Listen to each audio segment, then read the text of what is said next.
Okay, good morning, good afternoon, good evening, everyone. Welcome. Welcome, Daniel. How's it going? Are we ready for this? As ready as I think we've done as much mental preparation and discussion as possible. So we're going to give it our best try. That's for sure. It's going to be fun. Hey, Derek. Hey, Reth. Hey, Zombie. Hey, Martin and Dr. Dave. Hey, the GPs, Andrew, Malfrey, Keith. I'm not going to go through the full lineup, but welcome, everyone. We are back. How long has it been since we've done this? It was VZ, right? Yeah, VZBot. Gosh. So I've been in this house for a year now, and it was definitely before the move by quite a bit. I would say at least a year and a half, but yeah. Wasn't it? Yeah, like I think it was towards end of year, not, in 2024, but 2023 possibly, which is, if that's accurate, that's wild that it's been that long. Hey, Krusty's here. I haven't seen you in a while. How you doing, Krusty? Nice. I haven't seen him in a long time either. Taco's a classic. It is. Hey, Rebecca. Hey, Poity. The GPs and Down Under Maker, Clownhammer, Jose. We are going to be building a printer that this is a big thing for me because I've been talking about building this printer for probably at least 3 years. So this is a printer done by a community member, Squirrelbrain. And Squirrelbrain has quite a few designs out there on printables. Let me bring up the printables page for this. So this is what we have here. So been talking about this for a very long time. Some of the little details of it, it needs some machine parts, that kind of thing, kind of kept it easy to put off. Finally got around to Daniel and I talking about what are we going to do next? And I brought this up. And it's a small printer, doesn't take up a lot of space. It's overkill in a good way. And we decided to leverage your PCBWay contacts. Yes. To kind of push this forward, get it moving. And this is what we're going to build. So I am super excited. PCBWay provided the machine parts that we needed, and Phaetus provided a Hotend, and LDO provided steppers and the orbiter for you. Now I already had an orbiter. Otherwise, this is a self-source build. So everything else, I ordered 600 millimeter extrusions from Misumi and cut them down and process those. And then a lot of things that are kind of just stuff that we have laying around or stuff that we bought off AliExpress or whatever. So yeah, so for a lot of people that watch my channel, like they know PCBWay has been a sponsor of the channel for a long time, but I've never used their CNC capabilities. Like I've used their PCB fabrication, I've used their metal 3D printing, I've used their quite a few of their different 3D printing technologies, but CNC has been on that list for a while, so it was fun to be able to see sort of what they can produce. And Steve made up the technical drawings, which was fun because we're like, that was an adventure for me. Yeah. And then it looks like because we had them anodize the parts as well. And it gorgeous. Looks like based off the texture that they probably did some kind of blasting to it, because there is a bit of a sparkly, I don't know how to describe it other than like little sparkly sheen to it that looks like it was probably some sort of texture from a smoothing. They did such a good job. Yeah. So I'm very pleased with the results. When they showed up, I was like, Steve, they look gorgeous, man. They look really good. Yeah. So before I get it scrolls up too far, I want to thank Derek for the gifted memberships and Nice for the gifted memberships. Thank you very much. So this is my first. So this uses the Ratrig Toolhead. Previous versions of this use the EVA Toolhead, which Ratrig used to use. Now they've got an updated Toolhead, so this is using their updated Ratrig Toolhead. So it does. It looks, I've got the EVA, probably the 2 running on the V-Minion. This is, basically inspired by the TicTac, but it looks definitely like the Ratrig Toolhead is inspired by the EVA sort of form factor. I don't know, I haven't done a side-by-side compared to the EVA 3, which I think would be probably close to resembling this, so I can't say what exact changes there are, but yeah, it looks like they sort of took that and then what did stuff to it to make it where they can tune it down or I don't know, basically cater it a bit more to the specific requirements they had for their vCore 4. And yeah, I think the vCore 4 is the first generation that they've got that's running this. Yeah, exactly. Yeah. So this is based on, inspired by the Ratrig V-Minion. It's a 2/3 size V-Minion, basically. It's scaled down in print volume and frame size, but it's not scaled down in rail size.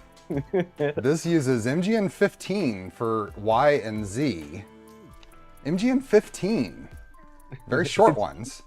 And then MGN 12 for the X. Yeah. And then 9mm belts for Y and Z, and then 6mm for X. You told a buddy what? I told a buddy about this build yesterday at Jack's birthday party, and when I told him the rail size, the look in his eyes, and I said, "Yeah, man." It's like, "Yeah, man. It's a 120mm, bed using MGN 15s," and he was just like, "Oh my god." I said, "Yeah, it's basically a meme. Like we're yeah." So, and it's very small. It fits in with very much what I like to do. The smaller the printer, the more of them I can have. Yeah. Right. I did a count. I did a more accurate count the other day. I'm at 30 printers right now. Dang. And plus one resin printer. I haven't done a count in a while, but based off this, when we moved in here feeling like, oh, I can breathe, and like how things are now, I'm sure that, there's been quite a few printers that have been added to the queue since, or not queue, but like, the catalog since we've been here this past year. But I know you haven't used the V-Minion, but I did build the Ratrig V-Minion a couple years ago now, and I gotta say, like, it's a rock solid. And prior to that, I really wasn't a cantilever fan, but man, that thing, both from a standpoint of print quality and reliability, it's just been a really solid workhorse. So I'm excited to see, taking that and basically making it smaller and souped up. And honestly, most of the parts I printed on it would fit easily in 120mm build volume. So I do, just like with the V0, strongly believe that 120mm for a lot of parts is a pretty usable work area. And I love the fact that when it comes to the bed, heating it up, it's such a quick process compared to a bigger 350mm mix 6 bed. So what do we have here? Hey Bill, hey Jeff, hey Andrew, hey Nick and Greenbeard, hey John, Keith and Tom. You see Bill's message? It says it's an 8-pound hand sledgehammer. Yeah. pretty accurate representation. Yeah, we're talking about the 30 printers. Only 2 of those, well, technically 3 of those I didn't build.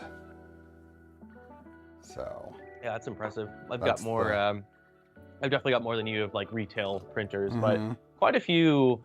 Like the retail printers come and go, whether they get donated or sold off or whatever. But like I have never gotten rid of a printer that I've built, as far as I'm aware. So I still have all of them from like, I think the initial, starting from like the initial V0 I built probably 5 years ago now. Like any Voron I've built, any Ratrig, any Merc, any like all of those, like there's so much love and time that goes into them. I really have a hard time letting them go. And also like, there's always a little bit of like quirks with the way I do certain things, and I'm like, this is my responsibility to keep this and know how it operates versus like, here, good luck, So that's probably part of it too. But I do, That's so true. I've given away 2 printers that I've built. I gave away a Switchwire at Orange County Maker Faire 2 events ago, and I gave away the Rook.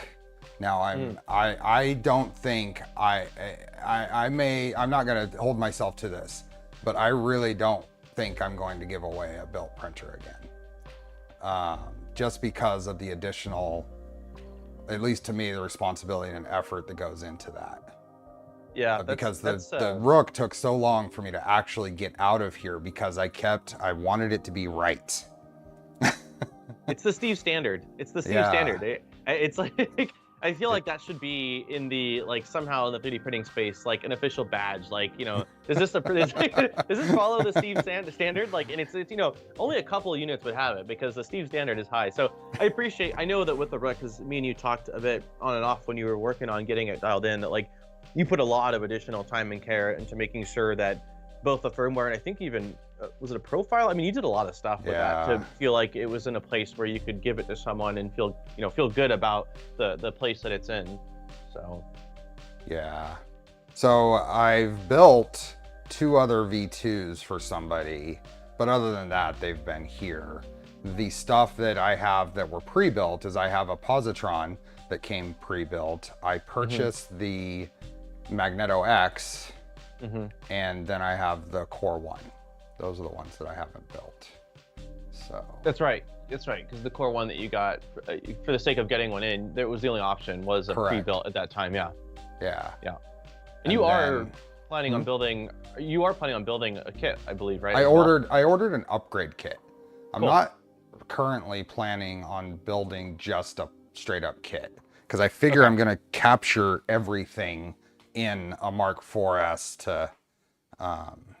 to Core 1 upgrade. Yeah, you'll be stripping that printer down to just nuts and bolts and, you know, like raw parts, I would think. So yeah, I imagine that it's got to be a pretty similar, other than the initial teardown and sort of organization of things, it's got to be a pretty, I would think it's got to be a somewhat similar experience because, at least as far as I'm aware, the end product should be almost a one-to-one. I don't think there's a whole bunch of difference between like the finished Core 1 kit versus Mark 4S to Core 1 kit, so.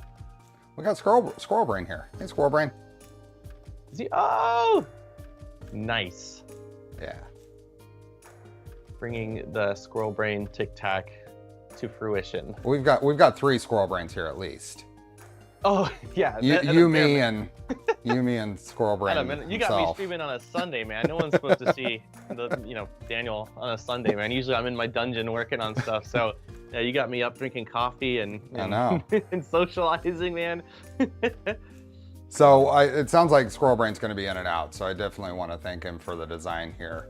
And I want to mention, because you and I talked about this a little bit, this is going to be a different approach on a build here, because this is just a design that Squirrelbrain's released out there to the world. It's not a kit. It's not a. There's no expectations. Yeah, no promises have been exactly. given. So I've gone through the CAD and made a couple of printability tweaks for the parts that we're using for this build. I've made some tweaks to the electronics because we're not using the electronics that are specified here, that kind of thing.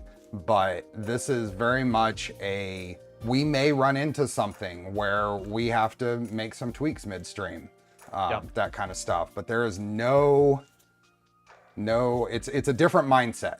When we go into a build, if I went into a build, say from Prusa or a Ratrig or something like that, there's a different expectation. The mellow build that we had, I felt there was a different expectation of what level of bomb accuracy and parts correctness and stuff like that you go with on something like this. This one has none of that.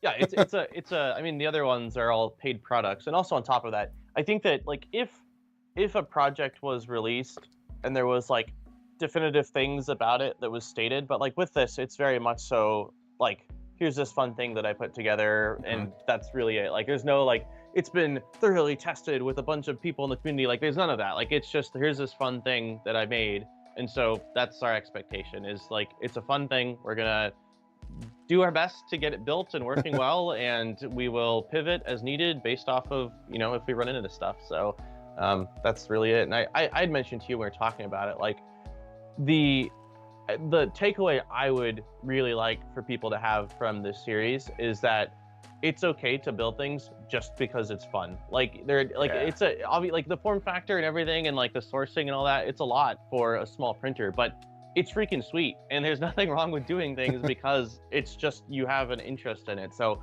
or you think it's cool or you think it's fun. So that's really like the only takeaway I want is for people to be like, yeah, I'm gonna do this thing because I think it's fun. Not necessarily TicTac, but like just a project in general. Like that's sort of the mentality is it's totally fine to do things just because it's fun. And we're building off of CAD. So build sequence, we're gonna make our best guess on the order to build this, but this is really more so than most a hangout and build. This is not a tutorial. This is the best way to build this. This is you and I looking for a build that give us an excuse to get back on camera together. Yeah, right? man. I miss Steve, dude. We have like I feel like a quarterly catch up on things. Like, how's life, man? How's it going? I'm like, all right, I got to get my Steve fixed. So that's what this is. Yeah. I was like, Steve, how do I hang out with you? And like how can we make it happen? He's like, let's build something. No, Steve's been talking about this for a really long time. I think I even remember. I mean, he's had his eyes on this for even before we started talking about it. But I remember you mentioning it even during that VZ build, which was, you know, a year and a half ago, from us trying to make this happen. So it's been a long time coming. And although I will say that I was on board early on, because I remember when you first mentioned it and me hopping into your stream and donating, saying TicTac fund like forever ago. But at the same time, like, it was definitely you that was the sort of corralling it all together. And then I was like, okay, let me see what I can do. I think I can get the CNC parts made. And then once the wheels were in motion, it you know, really happened. It was really, the difficult part was setting that first wheel into motion, I think. Yeah. So let me bring up another page here. So for the work, and this is something I don't usually do, so there's a little disclaimer out here. This stuff isn't ready, but in the interest of sharing stuff with Daniel and easy transfer, I've been updating my GitHub with the changes I've made as we go along. So if anybody wants to go out and look, see what we're working on, you want to build one of these yourself, same type thing. Everything's up there, but these are a work in progress and not guaranteed to be ready for general use until we've finished this build. your mileage may vary, I think, is what Steve is trying to say. So take that for what it is. But I'm optimistic. Yeah. I told Steve, I said I believe in Steve, so I think we're going to be just fine. But so much of this is little CAD tweaks that are not. I mean, the first prints are in the box over here. Yeah. So. Easiest way to Modbot's heart is a California burrito. Funny, really Thanks, quick. Chris. We were in California a few weeks ago for a friend's wedding, just for the weekend. And the one thing I stopped by was I got an El Pollo Loco BRC. We don't have El Pollo Locos in Idaho, and I just, growing up, always had them. So we did get a couple of small things in California, but I definitely miss. Everyone knows that we hang out in my stream to eat and then build sometimes. So. Yes, I do miss the California burritos, that's for sure. Have you ever done a build without tweaking it? No, there's always something, man. Even if it's just like the tiniest. I don't think I tweaked the Prusa. Okay, yeah. I mean, that's a stretch, but... Nice is asking about the build. So the build, just to give people as far as the scheduling. So we're streaming today over here, streaming on Wednesday, my regular time. So it'll be 11 a.m. Wait, is that fine, Steve? I wanted to make sure. I never even confirmed with you for the sake of like work and stuff. Are you good for the stream? Yeah, I'm just taking Wednesdays off. Okay, perfect. So yeah, next Wednesday will be on the Modbot Army channel. And then after that, we're taking a pause. So the next Sunday, the next Wednesday, and the next Sunday will be, I'll be streaming on my channel, but Steve, you won't be streaming, period, those 2 Sundays. Right. I'll be in Asia. I'll be in China. I'll be at TCT Asia. So Sunday on Steve's. So today is Steve's. Wednesday is on my channel, and then in 2 Wednesdays after that, we'll continue on my channel and then go back to Steve's, just because, for the sake of like Steve being available. And we don't know how many streams this will take, especially because it's CAD. Steve was, when we talked about this initially, Steve threw out a number that I felt was incredibly optimistic. And so I'm not even gonna say what that number is, but it's not. I can tell you right now, it was a pipe dream. So it'll be done when it's done. I don't think we really know how long it'll take. Yep. I'm gonna do kitty treats real quick, and then let's get into it. Yeah, sounds great. Let's see if we can get the cats up here. Come on, up here. There we go. I don't even remember what I said. Yeah, it was. Oh. It was. I remember it was right around 3 is what you were thinking initially. That sounds like me. Yeah, it was right around 3 for complete everything. And I think that I think that we're probably, by the time it's all tuned, I think we can double that probably. We'll see. I mean, I could be completely wrong. No, I could be wrong, but I feel like you are optimistic, and I know us, and I know me, and I know that every time I say we'll probably finish this next week, it never happens. So yeah, we'll see. Steve, no, Steve was not. Steve was of the right mind when he said it. I was, yeah. I'm always a little optimistic. I thought Box Turtle was going to be 3 streams. Yeah, and it ended up being 5. That. No, I remember you saying that. And then I asked you, hey, how'd the stream go? And you're like, good, but it's taking a little longer than I thought. Speaking of, I printed this last night on the Box Turtle. Yeah, it looks freaking sweet. 4-color, full-on multi-material, or multi-color, multi-filament hex tray. So all ASA, Steve, or is it a combination of ABSs and ASAs? So my build here, so let's talk about that. My TicTac is going to be Fusion Filaments Geomagnetic Muave ABS, and that's the 1.5. Ambrosia Galactic Black ASA. Those are the 2 colors. This is Polymaker blue, the pop blue ASA, and really then good. KVP fluorescent orange ABS. The pop blue doesn't look as poppy as I see it on the spooler. I remember it, but it looks, I mean, it still stands out. Don't get me wrong, but like it looks really good. To me, it looks a little, like a tiny bit more muted, but it blends. It's 3 layers on top of black. Okay. So it might be, yeah, might be changing. That combined with the KVP look like they're on sort of the same spectrum of, I don't know, brightness. It looks really good. Yeah, the colors complement each other really well. Yeah, the print process, I don't think well, I may need to tweak lane 3. The pop blue was lane 3, and I had to intervene because the first time was certainly a filament problem, not a Box Turtle problem. The end of the filament was brittle, and I think it mistriggered a sensor, one of the sense switches in there. But I was able to recover each time, which was really cool. So, yeah, got me optimistic for mine, because if anyone didn't watch my stream, I'm starting off with doing what Steve did with his, which was using a purge instead of just. Yep. I'm sorry, they all have purge, but like a prime tower instead of just kicking. So yeah, I'm not doing any pooping or anything. Everybody poops. It's okay. Steve. You can say it. Everybody poops. You gotta see a doctor, Steve, if you're not doing any pooping, man. I'm concerned. Let's pause the stream here. This is my wipe tower. I do have it set. I found that 200 cubic millimeters is what generated this tower, and I had no bleed over. So yeah, it's pretty. Yeah. So very happy with that. Let me show my 2 colors for this. They're not as exciting as yours because I went with. Let me give you presentation mode there. All right. Ooh. All right. Welcome everyone.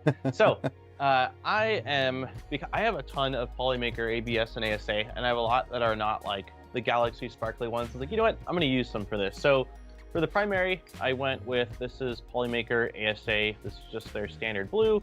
And then there's not a ton of accents on this. I don't know, Steve, if you stuck with the ones you had labeled accent or if you did some additional stuff, but I strictly just went with the few accent pieces that were labeled in the repo, but the accent pieces are purple. That's what I did. Gonna be, okay, yeah, so it's going to be a blue and purple, and then the frame is black. So sparkly. Hold on a second. Go ahead and talk.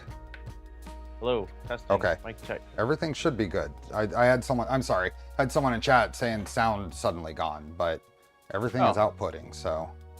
Okay, maybe it's just them. I don't know. Can you hear me? I can hear you, I think, and OBS says they can hear you, so go ahead.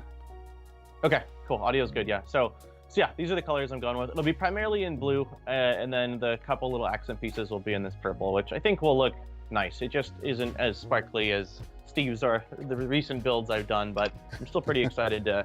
No, it's gonna be good. Yeah, I don't think I've done a blue. I don't think I've done a blue build. So I was like, blue needs a little. Jackson loves blue. It's one of the few colors he can say, but he says it as if he was a ghost. He goes, boo, boo. So, but I know what he means. And he just turned 2? Is that right? Yeah, on last Wednesday's stream was his birthday, and Yeah. he opened gifts yesterday. And boy, I told Aaron, I said, no, when baby number 2's here, we're not getting any new toys. I'm just gonna say, play with your brothers, because there's so many toys here, man. Like I don't remember obviously being 2, but I don't think I had that many toys at my disposal, man. You're optimistic that those toys are gonna have any life in them by the time baby 2 gets here. He's been pretty good, but seeing some of the kids over yesterday and taking the toys and banging them on the floor, well, yeah, we'll see how Jackson evolves over the next couple of years, man. But right now he's fairly gentle. But yeah, I'm sure the 2s are here, so that we got the terrible 2s and then the 3-nagers, I think is what they call the. So we'll see, man. We'll see. Krusty's right. We have more toys as adults than we did as kids. That's fair. That is fair. I do. Yeah, I call them tools because it helps me justify things a little bit easier, but they're really glorified toys. The only man. difference between men and boys is the cost of their toys. Yeah. If I'm printing, a bunch of Flexies and Pokemon, it probably isn't a toy more than a tool. So, but hey, man, whatever. I am restarting Fusion because it started the update before we started streaming. That's right. It's finished, so I'm starting it up, and then we'll switch over to looking at the CAD, and I think we figure we should be able to assemble the 3 main pieces of the frame right away. Yep. That's the goal. And then get in probably to prepping the rails. So one question I've got, Steve, for you while your Fusion's opening is, so I did pull out the Loctite, and I plan on using it for at least the CNC parts if they're going into aluminum, as well as the rails. Are you planning on using it for anything else, or is that primarily it? That and like set screws? I think primarily metal and metal and metal is what I go with. If it's plastic on metal, I don't use it. If there's any compliant part of that, I tend to not bother with it. Yeah. I know some people swear by Loctiting everything, but I gotta say, and like maybe I'm just not pushing things as hard as well, I gotta assume that I probably am, but I really haven't had issues. I mean, sometimes I'll go around maybe after the break-in cycle and heat and cool and kind of secure things up a little bit more, but generally speaking, it hasn't been a necessity other than, again, the rails and a few other pieces. There was some exceptions to that. I know that on the VZBot build that we did, there was quite a bit of CNC parts, so we were using a fair bit more Loctite in that scenario. But generally, for builds that have a lot of printed parts, it's just I'm a little paranoid. Yeah. If anybody heard a little hiccup, that was the model opening. Tuxedo's asking about the hobby license of Fusion, if it allows. You can have it installed on more than one computer. You can't have it open on more than one computer. Even the paid license. I have the full paid license. When I open it on a second computer, it asks me if I want to pause it on a computer if it's already open. So sounds like Netflix with my parents. It's yeah, and we're gonna stick with 3-dimensional printing here today, right? We're not gonna go into the 5th or 6th dimensions, right? Yeah, man. Hey, I think me and you juggling 3 dimensions is plenty complication. This is true. Yeah, we had a 4th and a 5th, and good luck, man. We'll never finish. So definitely. Okay, so you'll want to go back to your main camera. I get you. Oh yeah, yep. I just switched, so. Cool. Okay, perfect. Okay, so here's the CAD, and this is where we are going to live during this build series. So we can go in here and we can basically isolate the frame out. There's a few printed parts in here, but this is the general ideas. We've got an MGN15 on the back here for Z, an MGN15 on the top of this.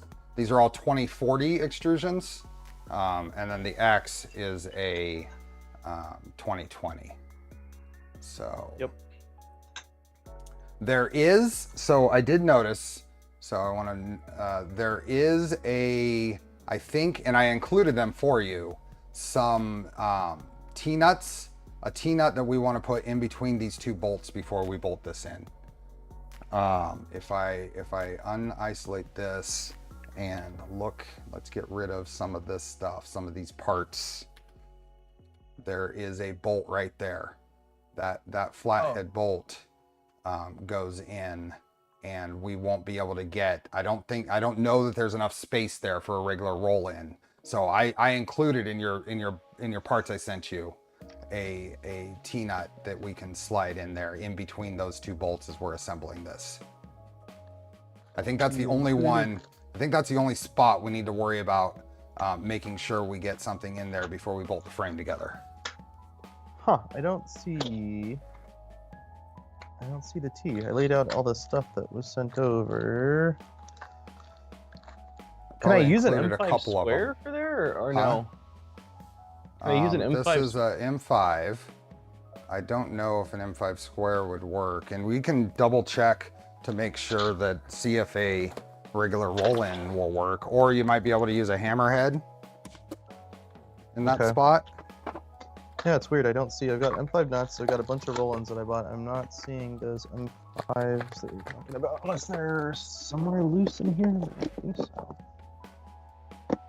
The other two T-nuts we can put in from the top there. This is the only one that's captured.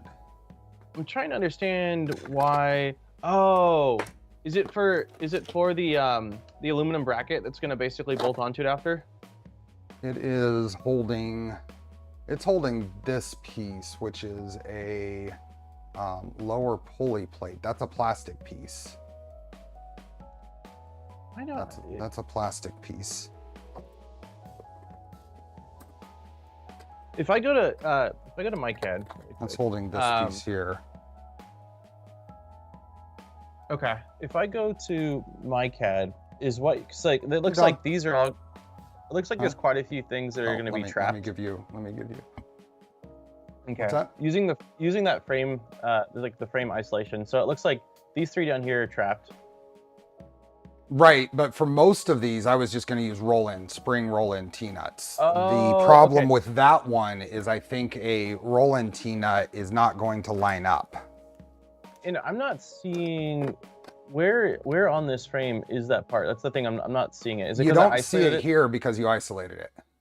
Gotcha. So let me get out of isolation. And you are saying it is. No, it's not that piece. So it's on the left side. You go to the left side, and then right where the belt is. You see where the belt comes down? Hide that. Yeah. Hide that. The piece right below that, the darker piece. Yep, that one. If you hide that, and then that plate right there, and those flathead screws, those M5 flatheads, and that bottom one right there. The bottom one is the one that we're worried about. Gotcha. I get what you're saying, because the bolt head basically is going to block. Yeah, the bolt heads are going to be in the way, and so there's a single one. The other two, that's what you're saying. Okay, the two on the top we can slide in because the bolts are. Yeah. Yep. Okay. I'm picking up what you're putting down now. So okay. Yeah. And you're saying that you think you sent an M5. I don't know why I don't see it. It would have been. I'm pretty sure I sent. Let me bring out what I would have sent. Okay. Open up my bins here. I would have sent one of these. Okay. I feel like that's such a big part that it would be right in front of my face and I would see it. That should fit. Hopefully that'll fit right in between here. Why is that particular one? These are kind of... Oh yeah, that one's malformed is why. Yeah, I don't think that what I've got, the roll-in's going to work because it's offset, but see how I might have to use it. See how that barely fits in there? Yeah, I don't see why I couldn't use just an M5 square nut though. If it'll tighten down, if it's wide enough. Yeah, I think it will. You could also, do you have any M5 hammerheads? I don't think I do anymore. Something like this. And this is how this build is going to go, everyone. We're going to be doing lots Mostly of this.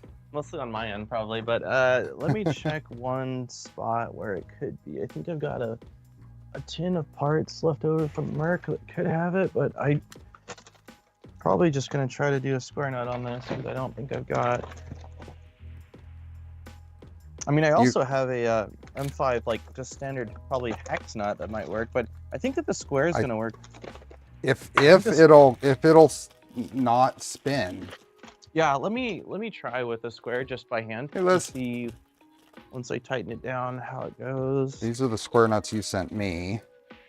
So let's see how that goes. That'll go in. The question is, can you tighten it without it spinning? You can. You can? It'll spin a hair, but I don't think it'll, like, it doesn't fully spin. Like, I mean, it's still, okay. You know, I think it's sufficient, man. Yeah, I think it'll be fine for the sake of holding that plastic part in. Okay.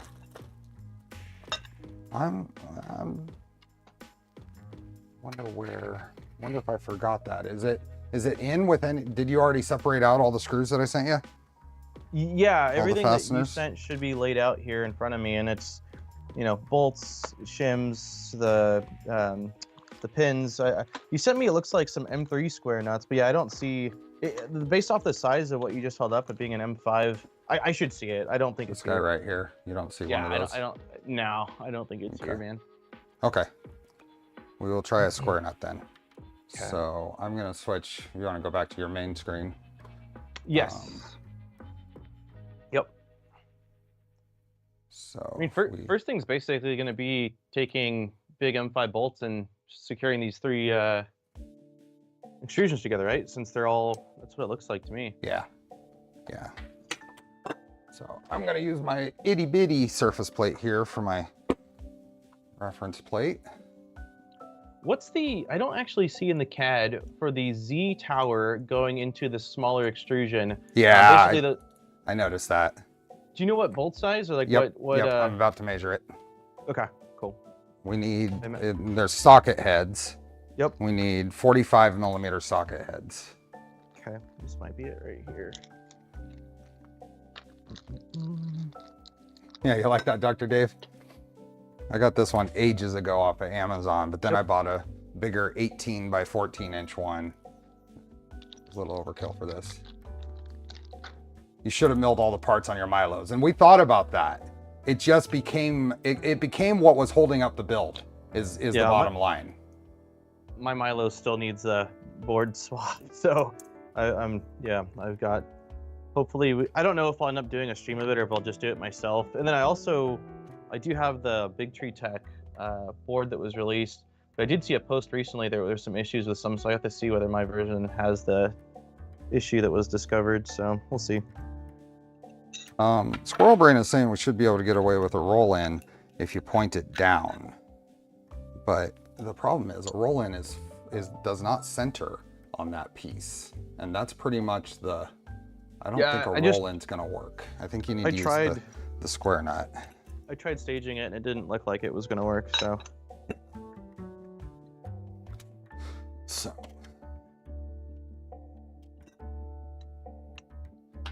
Okay. So we've got a Z. Got that there. I still can't believe we're actually live and building this. I know. It's such a long discussion and planning. The fact that it's actually here is super exciting. See how that's, I mean, it's so tight there. A hammerhead is what I would actually suggest as the alternative, but if you don't have hammerheads, then. Masumi roll-ins are even longer than these generic ones. You're using Loctite on this, right? No, I don't usually do frames. There's enough threads, I haven't Loctited any. I know I said metal and metal and metal. I usually use it, but yeah, you did. You said metal 3 times. I did. All right, well, I'm using it, so we'll see. Because the goal is with these to go banana sandwich, like go absolutely bonkers. Okay, I would do it, man. Yeah. I don't know that I typically do either, but yeah, this is This is the exception. Okay, I got my square nut in place, which is the only one that needs to be preloaded. That's annoying. Thing, so just do this.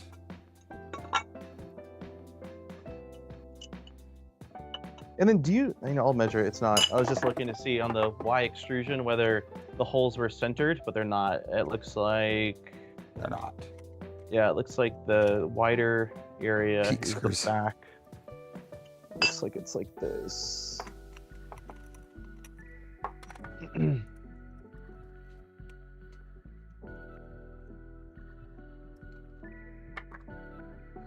isolate this. Let's see. Isolate. Yeah, longer is facing towards the back. And then do you actually have longer is facing towards the back? Yeah, so like on the Y extrusion, if you have it bolting into the one that's the short X one we're putting in, the longer distance should be towards the back towards of the the machine. back. Okay. Yeah. I just double checked the CAD. Yep. So. And then for this, we're using the bolts are M5 by 25 socket heads for the next one. I agree, Dr. Dave. It says every time I use blue Loctite, it bugs me that's in a red bottle. 100%.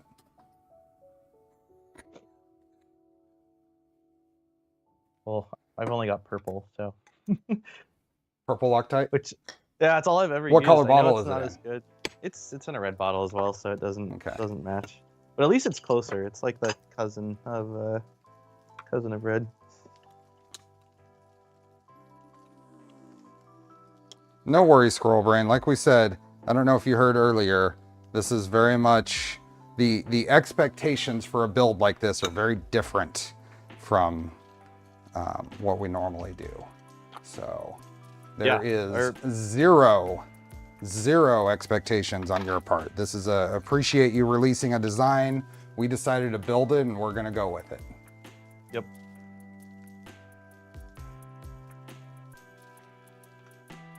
Do we have a Polymaker in the house?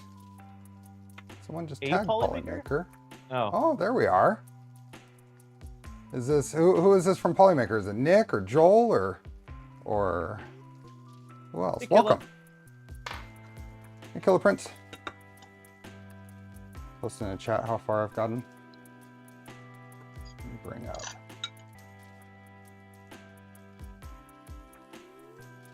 Oh, nice.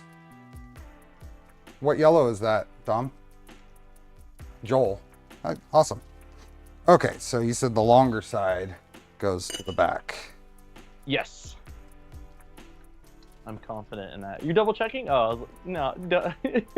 You gotta trust me, man. You gotta trust me this time. Telling you. You'd be proud. I didn't just eyeball it. I isolated the extrusion. I really really checked it. I have trust issues. Yeah, I get it. I get it, man. I'm pretty sure I've led you astray at least once, so I can't blame you for. Andrew, doubting. thanks for the super chat there. For the Happy Sunday Fund. Who will complete first the build? We will complete it exactly the same time.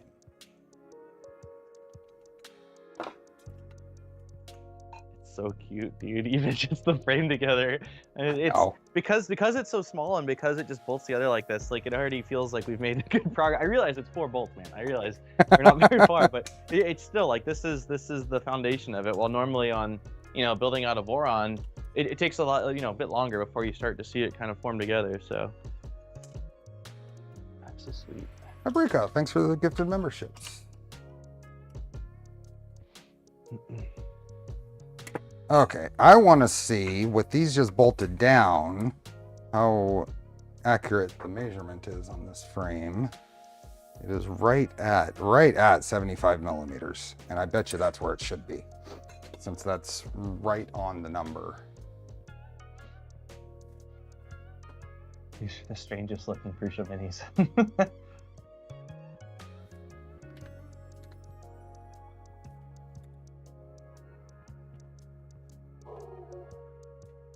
dog on your end? You heard that. The audience Yeah. probably didn't hear that. No. Audience Yeah. probably didn't hear that. My neighbor's dog is barking. Yeah. Gotcha. Yeah, because my dogs were barking a second ago, and I thought at first that maybe it was like so loud on my end that it was bouncing back. But now I heard it on your end. I was like, wait a minute, that's not my Poochie. Killer Prince, thanks for being a member. Got the Oh, gang we back came- together again. They actually heard the dog. Oh, they did. Wow. Uh-huh. Has anyone posted what Excel and speeds this can achieve? I don't know. What anybody who's built this, or Squirrelbrain if you're still around, we're hoping to push these a little bit, right? Yes. That's our this is expectation, to definitely- have some fun.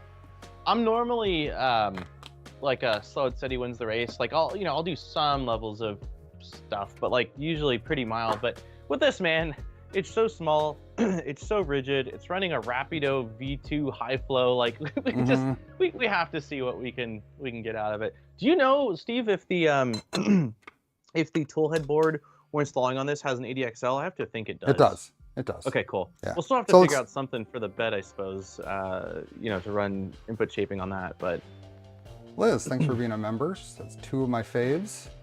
Zombie, Also, thanks Liz- for the banana. I didn't realize, I totally missed it, and I apologize. Happy belated birthday. I didn't realize you and, that's you right. and my son had a birthday in the Happy same birthday. span. So happy belated birthday. I hope you had a great birthday. Carbon fiber bed.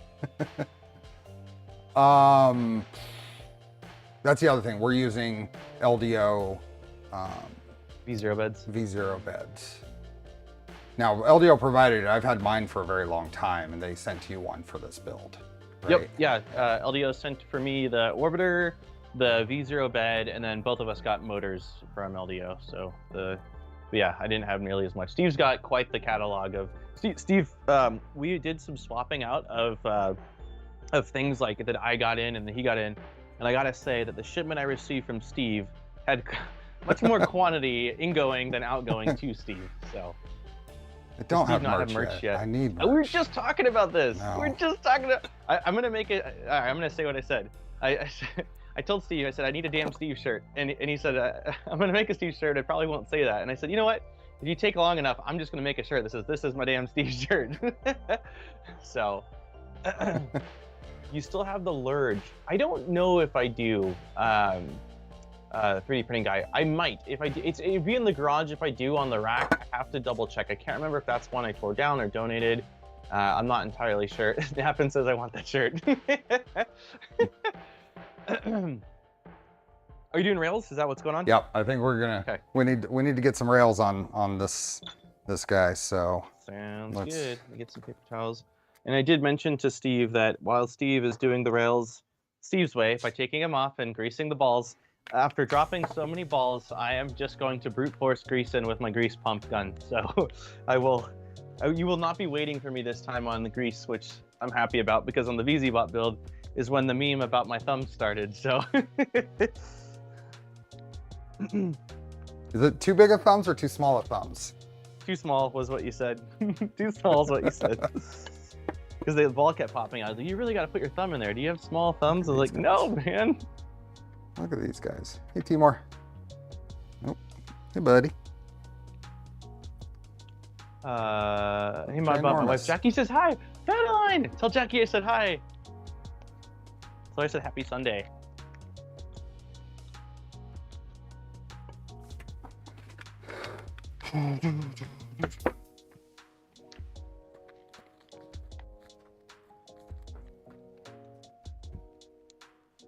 As far as cleaning them, Steve, you're just going to basically wipe down with paper towel, right? To remove any dirt and residue on the rails. You're not gonna IPA the rails, are you? No, I'm just gonna clean it up. Kobe, Thank you for the super chat. It's not my birthday. It was Daniel's son Jack's birthday last week, and it was Pezlis's birthday last week. Mine is in December.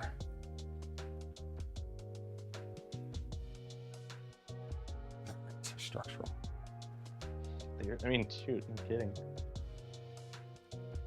Okay. Even 2 cats walking away from an explosion without looking back. Epic.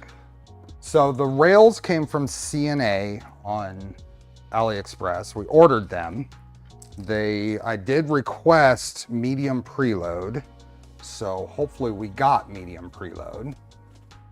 So count this as a gift. You're not getting another. Perfect.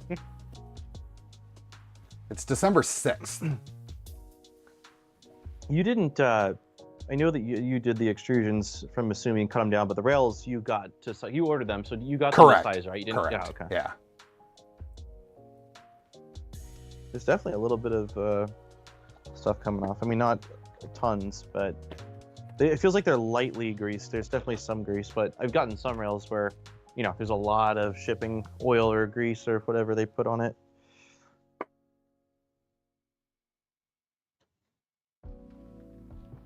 So I always mark the side of the rail so it goes back on the carriage in the same orientation, because I do take the rails off.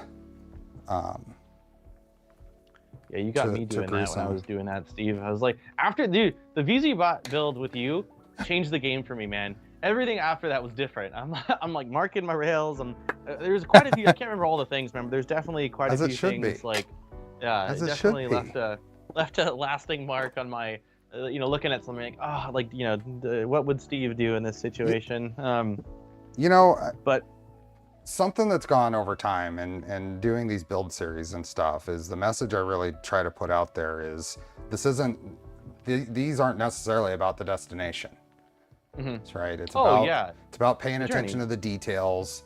The more effort you put into the build, the more you enjoy the build, the better product you're going to end up at the end. So that's why I kind of thought about that, and so that's why I start saying that it's all about enjoying the build, right? Yeah. It's not about getting it over as soon as possible, not trying to get through it. It's about doing it. Yeah, we have printers. We don't need more printers for the sake of output. Like, you know what I'm saying? Right. Like, this is all about, like, you know, getting into, like, okay, like, why was this designed this certain way, or learning new things with firmware, or playing around with new hardware. Like, it's definitely the. I 100% agree with that.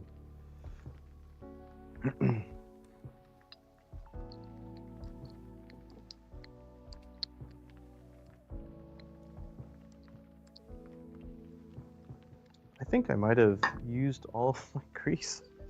Uh-oh. I gotta say, working with MGN 15s, I feel like it's just gigantic. Yeah, they're monsters.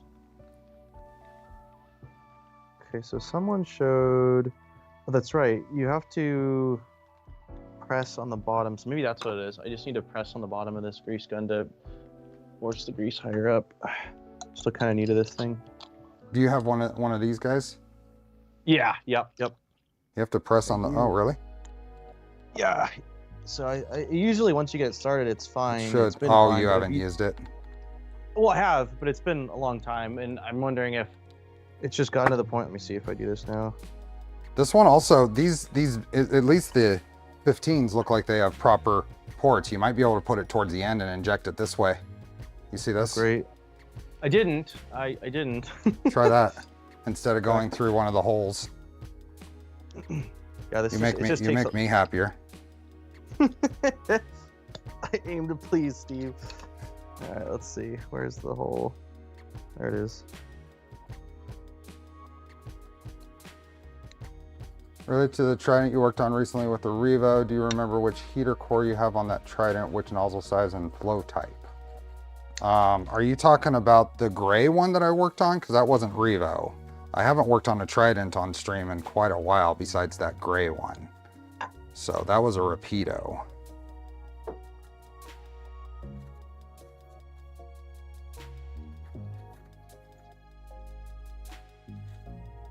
The Armored Turtle one was a V2, and I don't remember which heater core I'm using on that.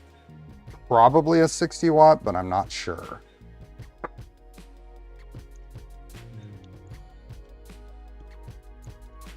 I have not gotten around to fixing tri-bent yet. Okay, so I'm gonna call that one good. Well, the time that you'll spend taking yours apart and greasing, I'll be spending cleaning my rails again after the grease. You got some greasy boys over here, man. These are definitely a dog hair and dust collection. So Here, I'm gonna be do wiping this down. one a little different. I'm gonna throw it back on here and then inject in the, On top of what you did, or no? no, I didn't Okay. put any grease in this one yet. I want to try just using the port. And this preload feels like it's probably not going to slide on its own, right? Like, I mean, These are definitely medium preload is what I'm okay, yeah. I was I'm gonna say when I feeling. turn this, like these aren't gonna slide on me. Like as far as sometimes I'll, on no preload or very little, I can just turn the rail and they'll slide. But I'm like, there's no way these are moving on their own.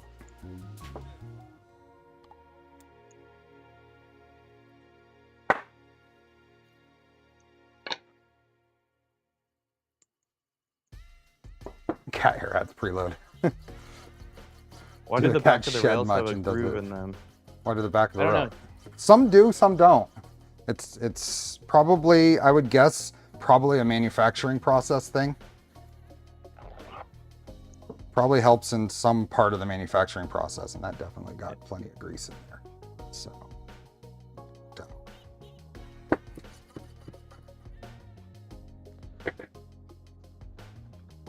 GN15s are huge. Yep.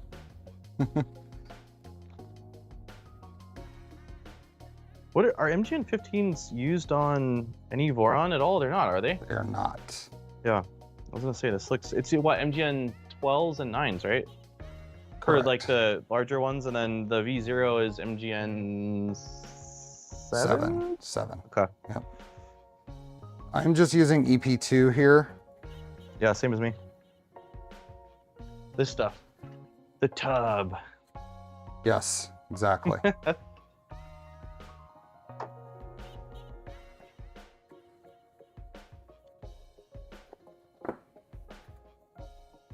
Oh, that's a reason I wouldn't have thought of, Bill. The groove reducing warping in a heat treat process.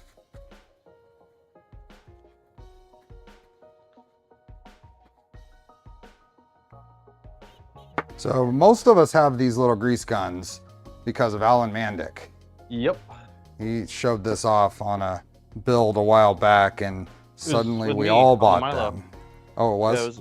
Yeah, it was on the, when we were doing the Milo build, he had it, and I was like, that looks freaking epic. And because I was over here struggling with my little thumbs, and I was like, I'm gonna order that, man. So I didn't use it for the next couple builds. It took me a while to finally use it. I think it was just on the what did we build last? Maybe it was on the Doron that I finally loaded them, and that was a process. I didn't know how to load them. I'm like looking at the pictures on the side of it, and didn't realize that you had to really press in to get it started. So, but now that I've got it set up, it works quite well, and I like this a lot better than my little syringe that has too small of a orifice on the tip of it, which takes so much pressure to even get a little bit of the grease I'm using in there to come out. So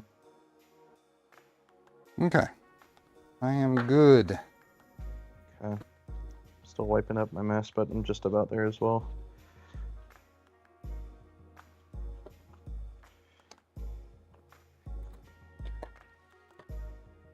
Okay.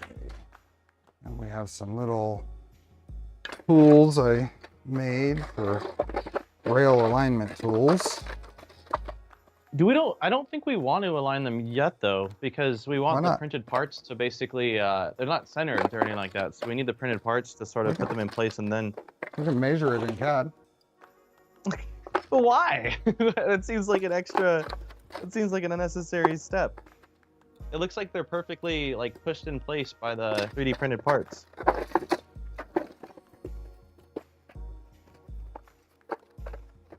On top of that, my calipers are still needing batteries, so they're flashing and inaccurate. I see the real reason.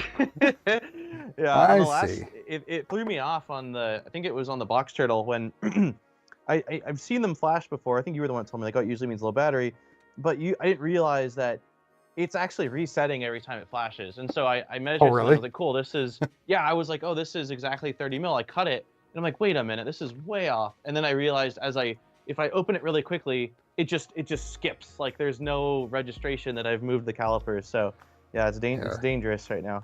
Here, I want Alan's here. Alan, I'm gonna make you a moderator, and I want you to post your affiliate link for that grease gun. There you go. If you can. Go ahead and post your affiliate link for that grease gun.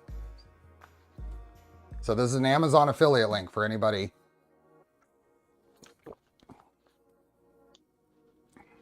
We're supporting creators with Yeah. through the affiliate links. This was his definitely. I didn't see anyone using these before he brought it to my attention. So not in this, at least not in this space.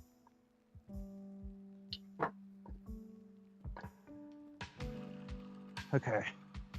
That was good timing. Yeah, I think I'm his showing ears were up. ringing. It must have been. So it looks like two of these rails, the MGN 15s, are the exact same size from what I'm seeing here, based off Yeah. them side by side. Yep. Okay. So we're going to Cool. use That just the makes it MGN 15s right now. We might not get to the X today. Yeah, so I'm gonna start with the printed. I'm gonna start with the printed part There at you the go. front of the Y-axis. You're going to put Hey, the on, printed Steve? part on? What's Yeah, that? yeah, and I'm gonna do the printed part on the front and the back of the Y, and then I can just drop the rail on. Because it perfectly, like based off the CAD at least, it perfectly like butts up with it. Yeah, let's put the front one on. Mhm. So here's CAD. Yeah, we can put, that's probably a good idea. Probably. I don't, what I don't see though, Steve, is, oh, okay, never mind. I was trying to figure out how the foot attaches because I don't see anything on the printed part, but it looks like the foot goes directly into the Directly extrusion into the afterwards. extrusion. Yeah. Yeah. Yep. So let's Cool. do that. So we're going to be doing some M5x16 button heads. What is this guy? M5x25 socket head. Oh, And I hope in the front is some M5x25 socket heads.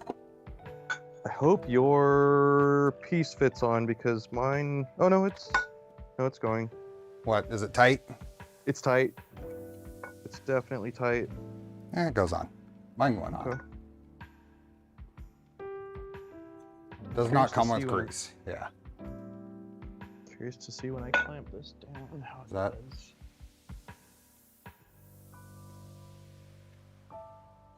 So we need a bunch of.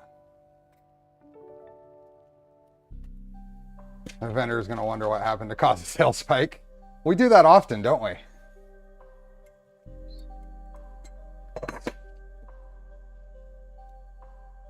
Okay, these are M525s, and these are socket heads. M525s. Not sure which way these can go.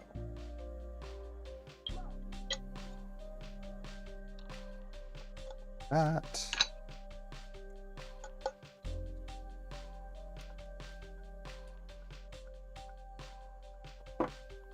I'm going to go ahead and preload the roll-in nuts for the armor and stuff right here, since I can just push them in from the front.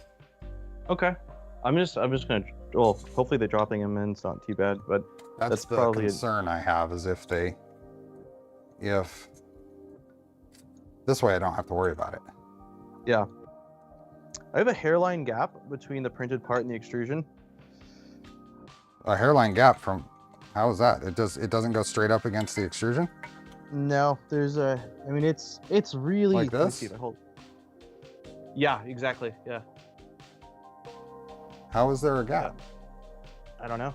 Oh, did you put, Yeah, are your T-nuts forcing it away? I don't have T-nuts in there. Is your printed It's part just- warped?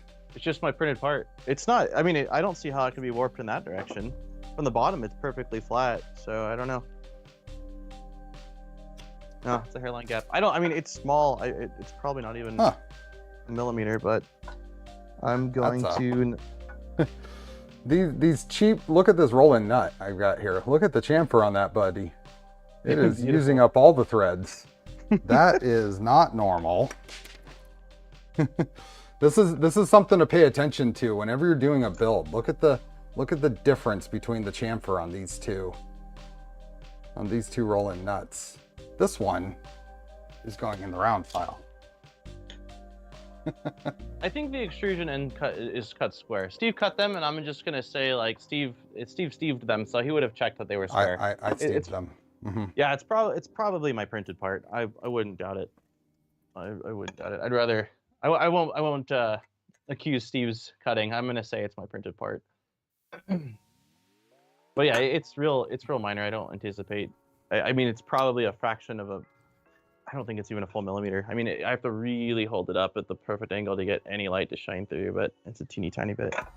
I did pay a ton of attention to the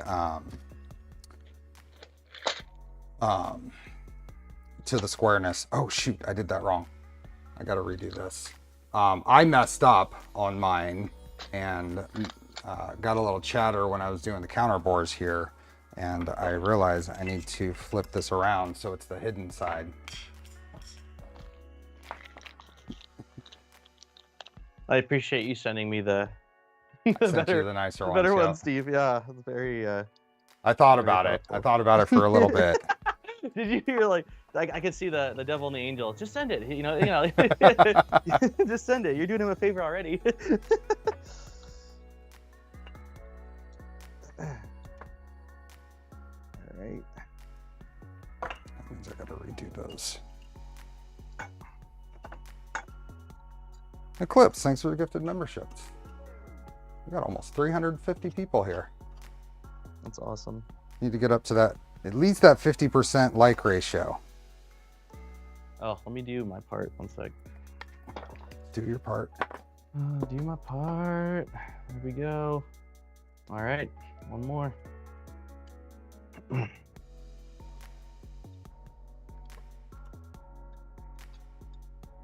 It did drop in the the roll-in or whatever, the spring-loaded T-nuts. They went in fine. Oh, cool. Okay. Yeah, there wasn't any issue. No, now that little goof is completely hidden by the other extrusion. What goof? No goof. There's no goof Exactly. at all. It's all gone. Nothing out here, so all these need to go away.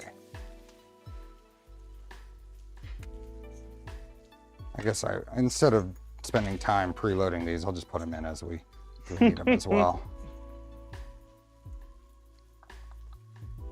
There's one, so we only need one. One on the outside, two on the inside. Jexter, thanks for the gifted memberships. Okay. So the one I'm not doing right now is are you gonna for this part right now? Are you gonna install the idler? The in idler? the front? No. Okay, No, we're cool. just. I'm just gonna do it. Yeah. Figured we'd probably do that later. Yeah. And then the other side, so there's another socket head. Wait, what? Oh yeah, there's 5 by 25 socket heads. All the fasteners everywhere. Where did you send those to me, or? 'Cause I there was have them here, something- and it looks like mine came with 10 pieces, and I've got 1, That 2, means- 3, 4, 5, 6, 7. I don't know that I sent you these, man. It looks like I've got 10 that I ordered, and I've got exactly 10 here, so Okay. I don't that think means, I had spares to send. That means I must have decided I already had them. Need 3 M5 by 25. Didn't you already use some for the frame? We used them for the frame, didn't we? For the vertical, the Y, I used M525 sockets. Yeah, where are they in here? Those are 40. Does this printer have an electronics enclosure? Steve, so it's going on underneath the printer, which is one thing I'm a huge fan of over the V-Minion, because the V-Minion had like the sidecar, side box thing. So I guess like the downside of that is like if you're gonna enclose it, I ideally don't love enclosing all electronics, but I don't plan like this. For me is probably gonna be knocking out non-ABS and ASA filament. Oh yeah. I mean, this is- you could probably try to enclose it with it, because the power supply is an external one, so you're just really enclosing the controller. So I guess that's up to you whether you feel fine doing that. But generally speaking, I don't love enclosing the controller. I like having some kind of vent outward for it. 5 by 16 button heads for that.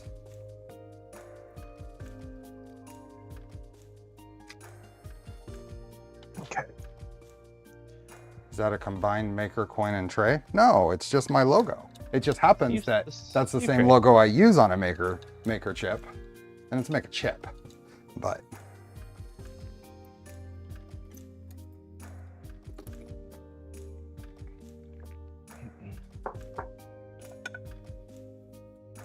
Yeah, that turned out really good, dude. Your tray, when you asked me about a DXF, I thought in my head I was thinking like, all right, what could Steve be up to? And I was like, you know what? Maybe Steve's buddy is gonna cut my logo out of steel or something like that. I was like, I didn't know. And then when I saw that, I was like, oh, that makes a lot of sense that you were trying to do something like that. But yeah, yours turned out really good.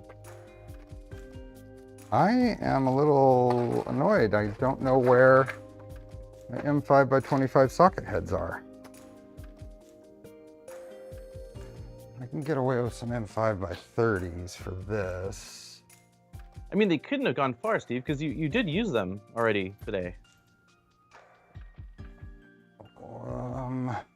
You had to have used them. I mean, the extrusion is a 25, so they have to be within arm's reach. I think I can use this though. I'll have to find one. Is that tray with the logo available? No, I just did it last night. There we go. We'll do some 30s and I'll go looking for my 25s or order some for Wednesday. If I order them, I'll find them. If you order them, you'll find them? Yeah. Yeah, that's the way it works, right? It's the rule, yeah, exactly, absolutely. Where's that thing? Oh, I guess I'll just order some new ones. Oh, they're right here. You lift up the piece of paper on your desk and you're like, oh, great. Yeah, hey, Joe, Mike. That's a very relatable. Yeah. This is a big boy. M5. I'm moving, just slowly moving on to the printed part of the back of the Y, Steve.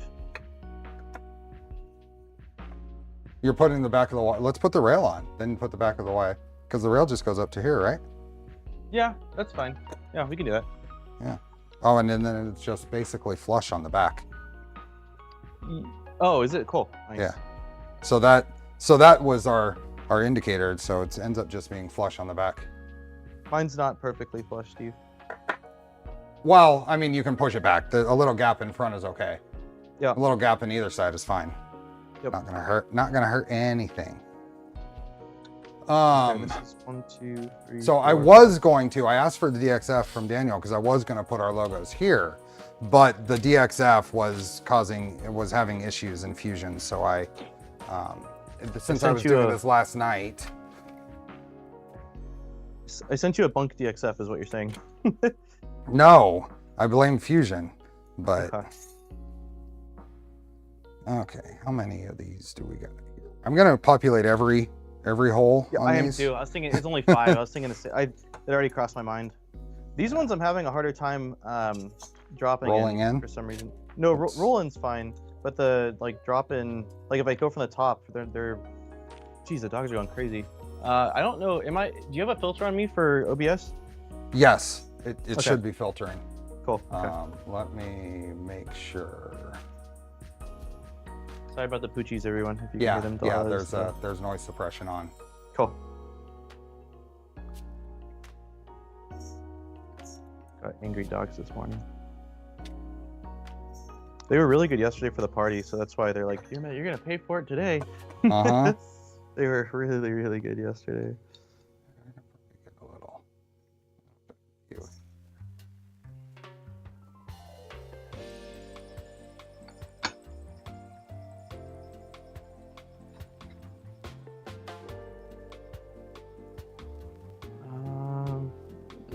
a little driver, a 2, 1.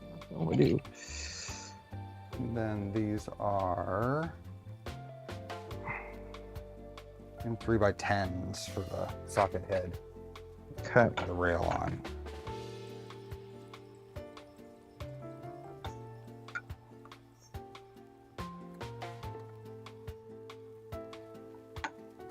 Make sure.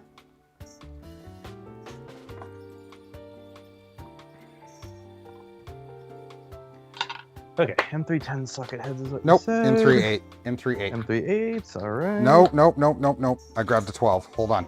Let me double check. I accidentally grabbed a 12. You're killing me, Smalls. My bad. No worries. I didn't even install them yet. My bad. I grabbed the wrong thing. Let's make sure that's not bottom.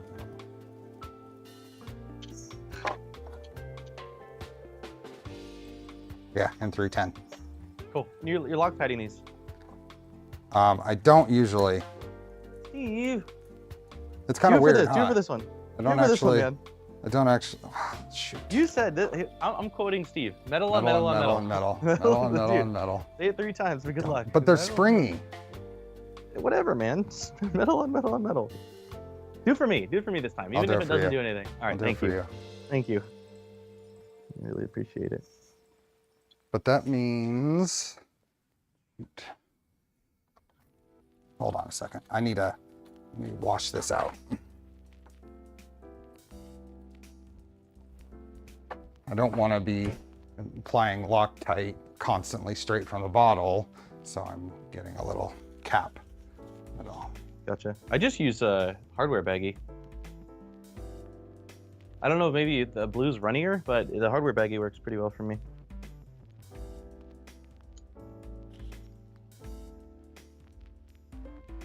I usually use just something like this. Gotcha. That's pretty well. I have done that in the past, but keeps it contained. I don't usually keep them. Like, I chuck them instead of washing them, which probably isn't smart. So I've quickly ran out of caps around me. I don't have any cap objects because they've already been used. Let's do something like that. You can share a link, yep. With great power comes great responsibility, though. You're like, why is Mandix Patreon in the chat? Let's see. Joke's on you, I wouldn't care. Mm-hmm. Let's see, where's the... There we go. Nope, that's not the right one. Oh, my stomach just growled. Oh my god. That's aggressive. Is it already food time? It shouldn't be. I had waffles with my son at it's been 3 hours since waffles, so. So you're ready for second breakfast. Second breakfast, exactly. We've got, we ordered 5 large pizzas yesterday for the party, and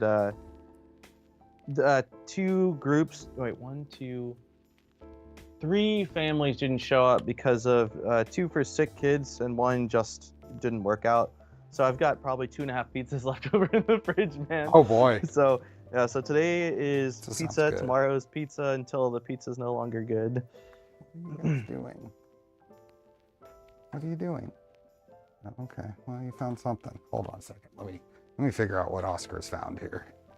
There it is. Yeah, that's probably not a good idea.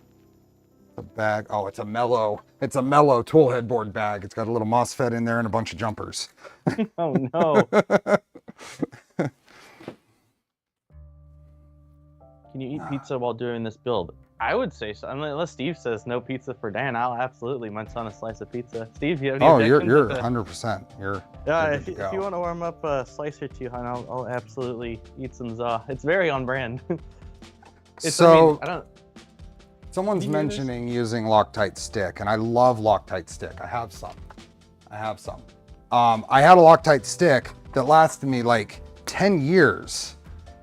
The new one I bought, this one, instantly hardens up. If I don't use it, that's rock hard. So they changed something on them. I wouldn't recommend the Loctite stick anymore. I don't think chat will hear this, but Steve, I think you'll maybe hear this. Let me know. I didn't hear anything. Dang, that's a bummer. Okay. It's the Teenage Mutant Ninja Turtles saying it's pizza time. Oh. That's all right. Loctite stick I don't recommend anymore. It just, you don't get your money out of it anymore. I don't know what they changed. Unless you're using it constantly. I don't use it often enough. These are tight.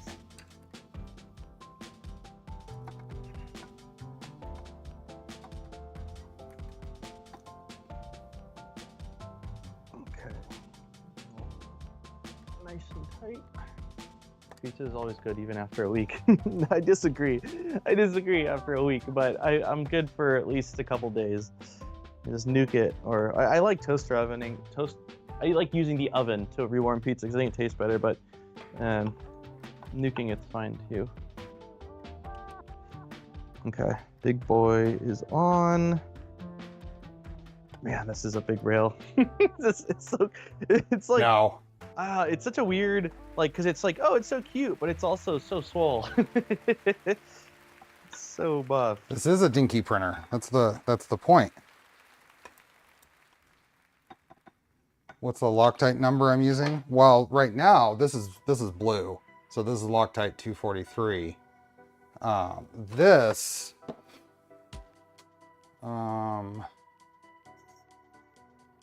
I don't know. Let's see. Come on, focus. There we are. 506166. But this, like I said, I had a stick of this I bought over 10 years ago, and I was still using it up until last year. The forbidden chapstick. Yeah. What's the point of these uber tiny little printers? They're fun. I go back to what I said earlier. I go back to what I said earlier. Yeah. It's fun. It's fun. There's nothing wrong with building things for fun. But for a V0 or something, it's quick heat up time. Small chamber heats up quickly. Yeah. The channel, when I started the channel, I was doing a lot of console mods. And I did some, sure, that like actually added features or added additional cooling, but all the time I would just cut windows and add LEDs, and it's like, it's because it's fun. It looks cool. I like the lights. Like, I don't know. I do a lot of things just because it makes me smile. It just makes me happy. Yeah. I think Phil here is probably right. The old version probably had something in there that they had to change over time. Probably change the formula. Even a 10-year-old bottle of liquid Loctite is not going to be good. Well, that's what I'm saying is my 10-year-old stick Loctite was fine until I used it up. The stuff I bought right after that dried out within days. Okay, so that one, and then we've got the I guess it'll just sit there at an angle, it's fine.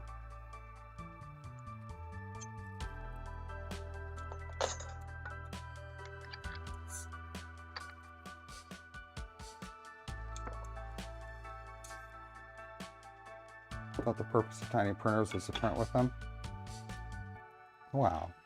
I think the purpose of tiny printers is to build them. This one might be beneficial to preload. I'm just trying to think if I can push the, I'm gonna try to slide the, okay, so I'm gonna tighten down loosely the M4 or M560 for the back printed piece. That on. What? I just put the thing on. I thought we were doing the back next. You might have been doing the back next. Are you? You don't want to do the back next? I feel like it'd look nice to have the cohesive front and back caps on. Let's see. I thought we were in sync. I thought we were in sync, man. The problem with the back one is, don't we have to put in the stepper and all that stuff? Yeah, just a single stepper. I mean, you don't have to. You can. The stepper doesn't have to if you don't want to right now. You screw it in from the left side, so you can still put the cap on. Let's see. I'm fine with not doing the stepper right now if you just want to do the printed part. It doesn't have to go on before. Is it 2 printed parts or is it 1? It's a big old printed part. Perfect. It's one. It's one. Okay. It's one big boy.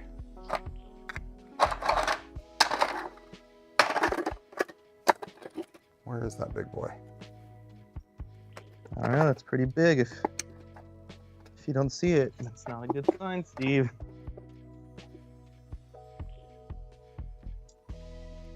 Really not a good sign. That's really, why don't... I had the most awful time with printing these parts. Nothing to do with the parts. I had 2 print failures over time. And I'm thinking I might be missing that part. Either that or it's sitting somewhere. Let's see. Yeah, your printer's definitely rebelled. Like, I don't know what you did to anger the 3D printing gods, but like, you definitely are not on their I had two 15-hour plates fail. 2 different rolls of filament, 2 different nozzle clogs. I think it wasn't the nozzles, I think it was the extruder. But when I pulled it apart, I had all kinds of garbage in there.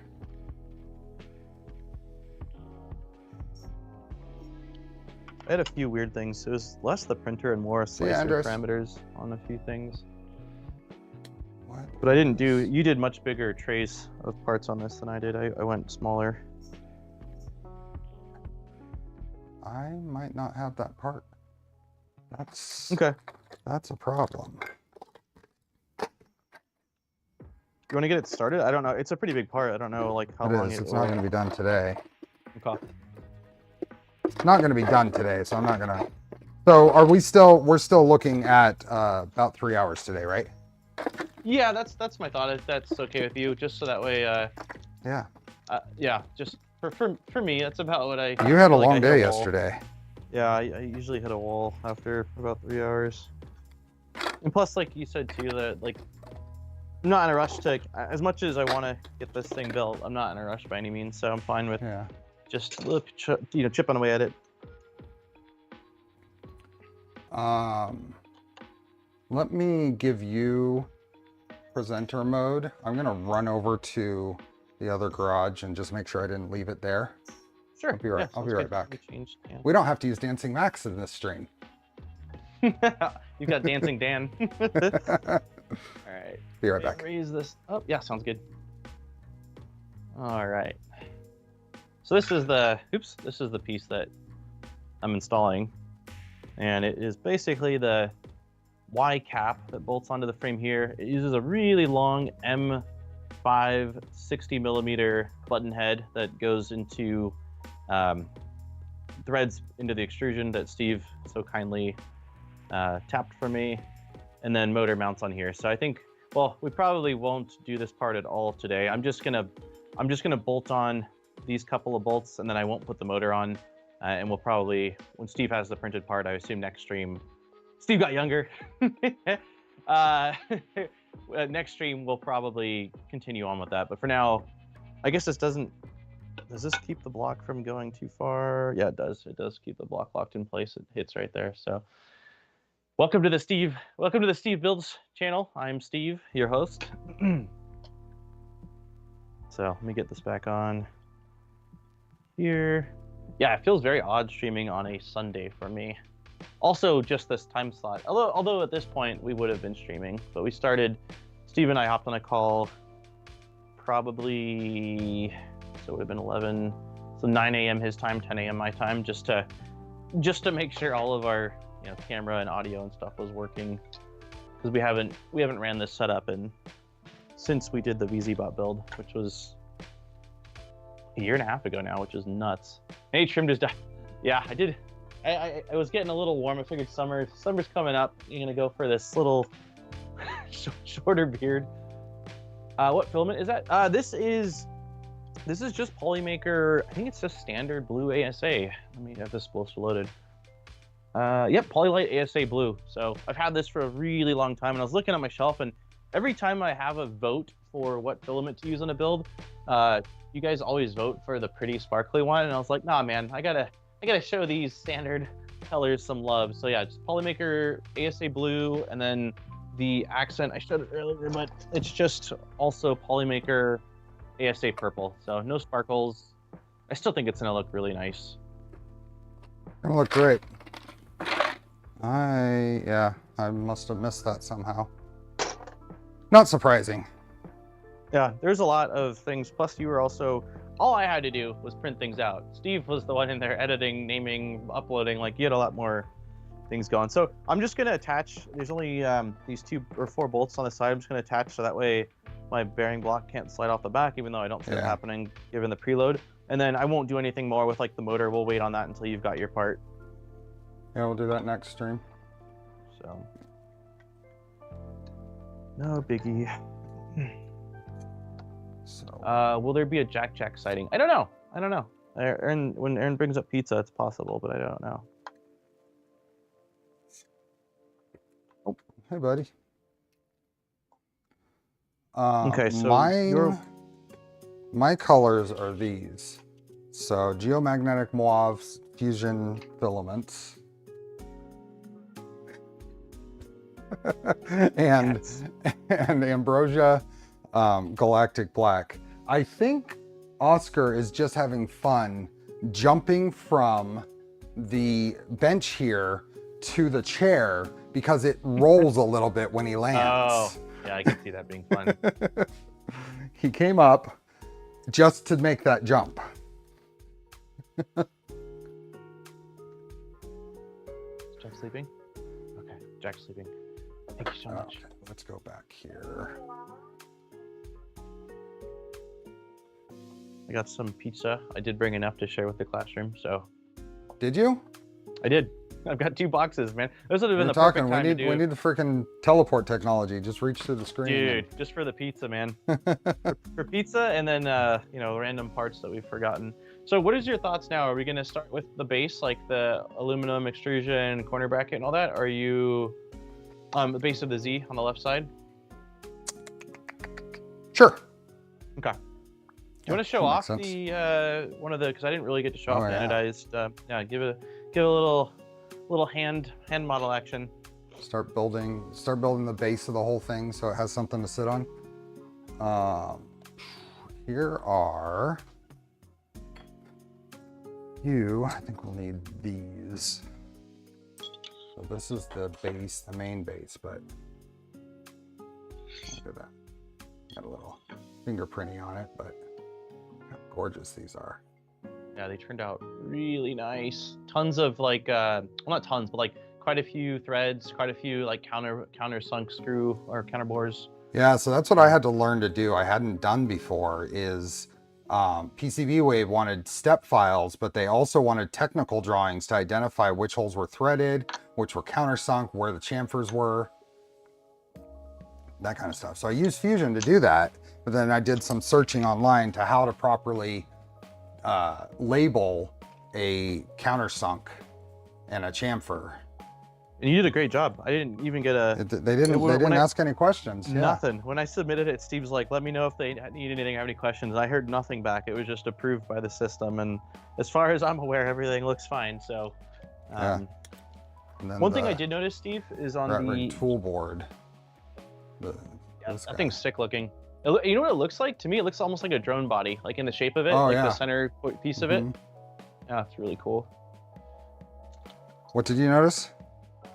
So the one thing I noticed is on that corner piece, the aluminum extrusion, although there's 12 holes, only like I wasn't sure because if you look at the CAD, you can see that there's only 11 screws. Yeah, there's only 11 screws in the CAD going through it, and so I wasn't sure if maybe one of them was hidden under the printed part, but it actually looks like we're only going to be using 11. That one that's covered doesn't have a screw at all. Oh, you're right. Yeah. So. Okay, good call. It threw me for a second. Yep. Thank you. So we got M5 by 8s and M5 by 16s, and then another M5 by 25, which I need to find. Apparently that's something else I'm missing. It's M5 by 25s. So I think if I were you, I would just blame the cats. That's the easiest. Yeah, it's definitely the cat's fault. They like knocking things off the edge of the world, so. Let's see.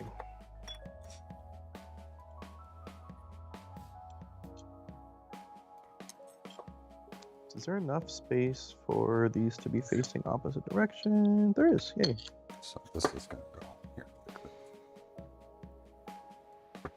So now we see how well these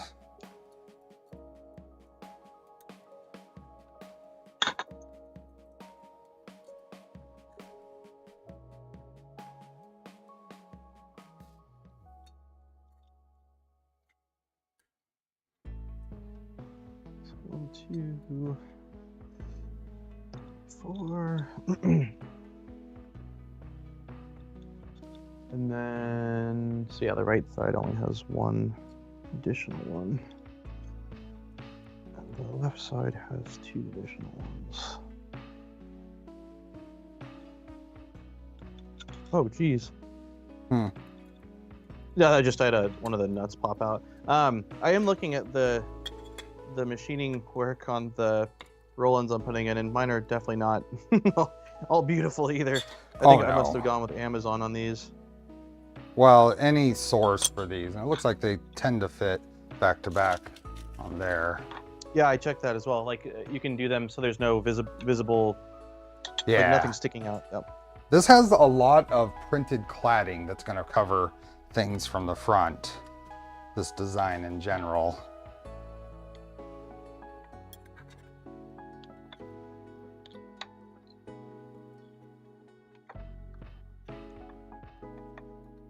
This printer is a chonklet. I like that.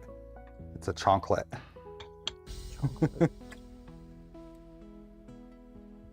Why is this not? Well, I guess I'll end up putting in all these screws loosely before I secure anything down. You said it was M5/8s for all except for the one? M5/16s for the Printed part? Here. M5/16 button heads for the printed part top ones, and M5/25 for the other. But what about the ones that are going directly into the extrusion? Like into the... Yeah, see these, all of them directly into the extrusion to plate are M5/8. And then for the printed part, there's 2 M5/16s and 1 M5/25 socket head. Hey, sir guy. Okay.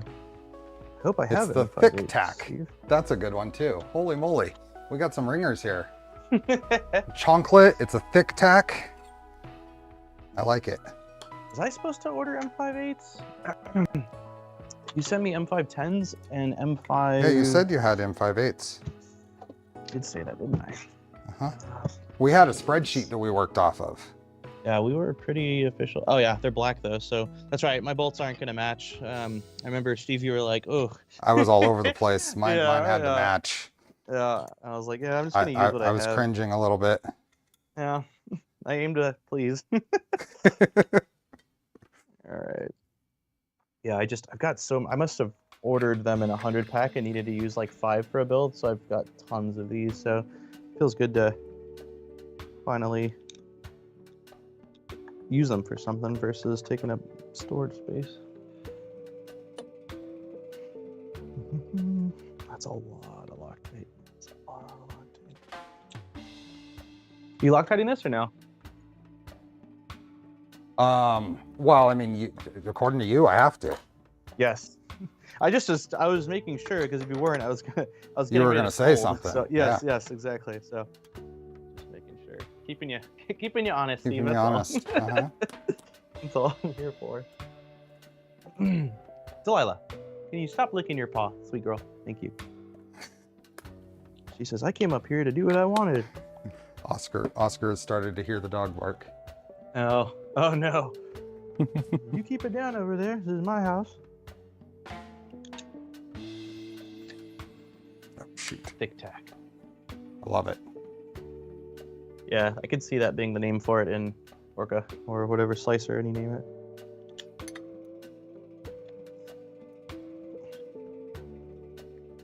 Baby got back. Aunt Fanny now. Did I accidentally grab a 10? Because an 8 bottoms out on this. Let's see if I accidentally grabbed a 10. You must have, because I just did them and. Huh? You must have. I'm done with the 8s and it was fine. Yeah, I grabbed a 10. What in the world? I'm doing a terrible job of grabbing screws. All right. And this guy you said was M5/16s for the top 2. Those are buttons. How does this go? This goes like this. M5/16s. Is that these guys? That's what you sent me. Yep. Wait a minute. What did I do wrong here? Okay, no biggie.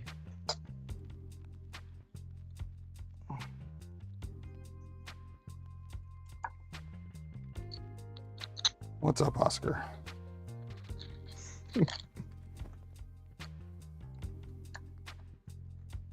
It's like I heard there were treats. There were treats earlier, but that was like 10 minutes ago. Cat scan. That's funny. And I think you said the bottom socket head was a 25. Yeah. Man, we must be almost done with using M525s. So I've got 2 There left. was not many. Yeah. Okay, because I've used 8. So.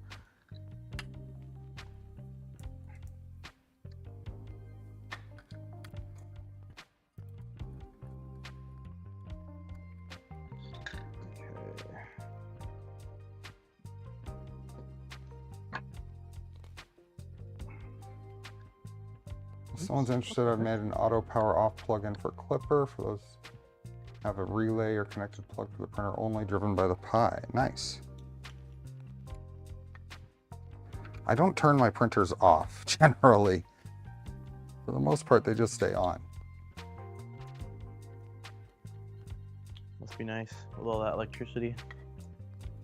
I have to turn mine on. I mean, granted, I guess if they're not running, it's okay, but Oh, I pay for it, so. Okay. More what I was getting at is like, I've tripped the breaker enough times to where I like having them off, so that way I'm not insta-killing every printer hooked up to that circuit. That's my main issue, is that up here, I've had times where even just 2 printers will trip the circuit. Yeah, I've got power to spare on in my printer areas.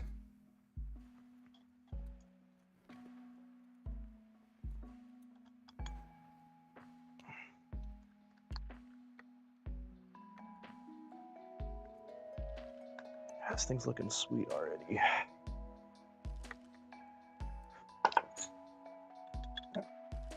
These down.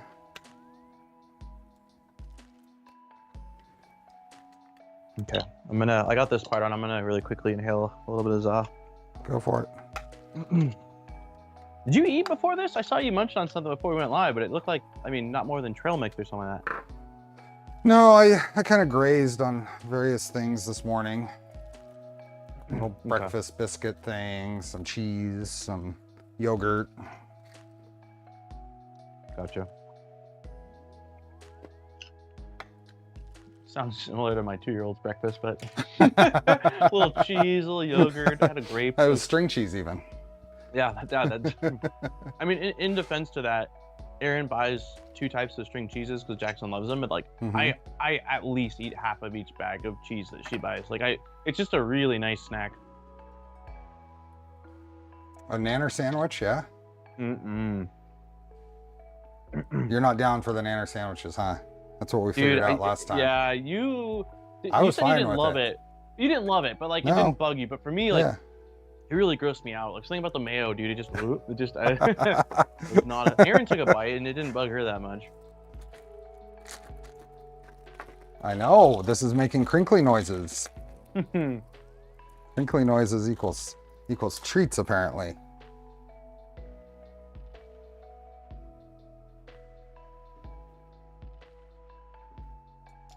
Speaking of coffee.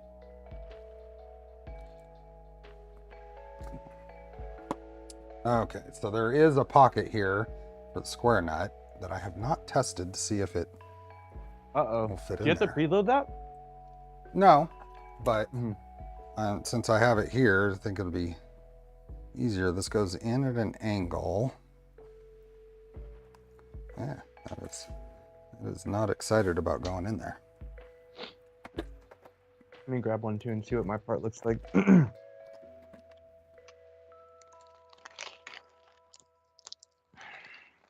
It goes in at an angle, like a diamond versus flat? No. The slot that this goes in goes at an angle. Oh, gotcha. So. Oh yeah, mine's also not. I'm just opening up the opening here just a little bit. Okay. There, that helped. So now oh yeah, it's in. It went in. I trimmed the opening just to get it started. And then it slid in there. Then that guy goes on there with some 16s. Do I have a flathead? Do I have a flathead? Where's my flathead? I don't see it. The jump didn't work. He missed. That's right. I have that camera on. Let's do I'm this. gonna need a flathead. Let me see. I think I probably This is have one. this is metal and plastic to metal, so I'm not using Loctite here. Okay, is that okay? For those 3 screws. Yeah. I'll allow it. Okay. Cool. I got mine in too, Steve. Yay! Woohoo! There's a moment of, you know, pucker. Minor just- panic. Yeah, slight panic. Nothing substantial, but a little increased heart rate.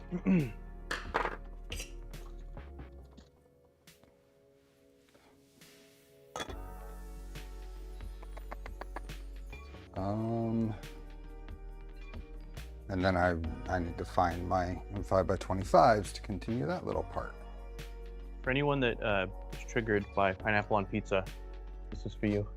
I'm all over the pineapple on pizza. Yeah, man. Oh yeah, this is a heavy pineapple pizza right here. Banana sandwich. So I personally like peanut butter and banana sandwiches, but Shammy convinced Daniel and I to try nanner sandwiches, which is Miracle Whip and banana on white bread. Oh, that's right. The Miracle Whip wasn't mayo, but it kind of it's Miracle mayo-y, Whip is a though, little like more sweet mayo. vinegary, isn't it? Isn't that the? I blacked out that whole part of my life. I'm down with mayo with fries. I'm down with mayo with my fries. I do like making just like fry sauce, which is just like mayo and ketchup and mustard. What are you looking at, Steve, on the CAD right now? I was kind of figuring out what next. Do we want to put the whole Z drive together, or do we want to put the this bottom plate that the electronics are going in on there? I think I'm good with the bottom plate. If you are, if you. I'm looking at this little spot right here, seeing that we might want to put the Z drive together first. Okay, yeah, because it looks like it's pretty tight afterwards. So maybe we can just go for it and put basically the Z assembly together here. Okay, yeah. Armor 3D, this is self-sourced. Now, we've had some assistance from a few companies in sourcing parts, but this is fully self-sourced. What I need to remember to do is put the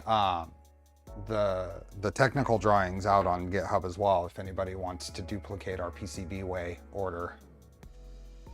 What do we think the cost is to build this? Not cheap. Yeah, I mean, self-sourcing is always that. What would this have cost at PCBWay if they weren't kind enough to provide the parts? Ooh. I would, well, so the pricing was for both plus, so a lot of it depends. Like, you'll save money if you do the threads like yourself, if, you know, like if you just basically get the CNC parts machined and don't have them threaded, like you save money by doing that. There's an extra cost, but I'm gonna throw out a rough number of about 150 bucks for the parts.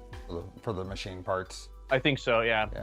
I can look, but I don't have the login on here, and it was the number I saw that I remember was for both of ours since we did them at the same order.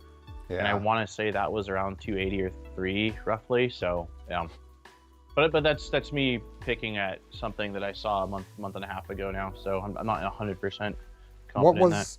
I have no concept. I don't know what a V-Minion kit costs. Hey Garrett, welcome.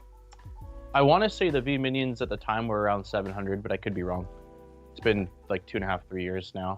I mean, for comparison's sake, I self-sourced my first V0, and because I had to buy things in quantity, I spent about $1,000 on my V0. That's what it cost me to self-source.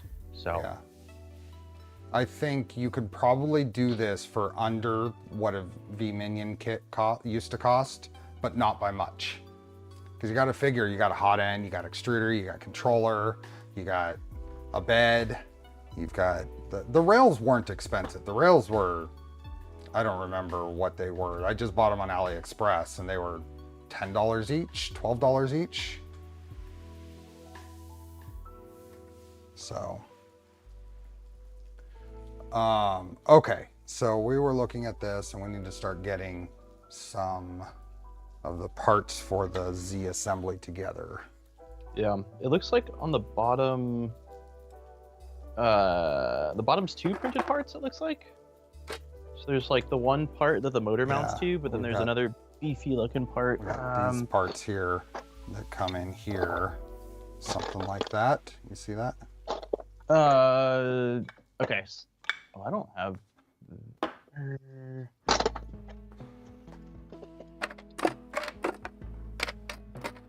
I wonder if I printed the wrong stuff, dude. I've got a lot of the same looking thing. Like I've got what looks like 4 motor mounts, which doesn't make sense. This machine does not have.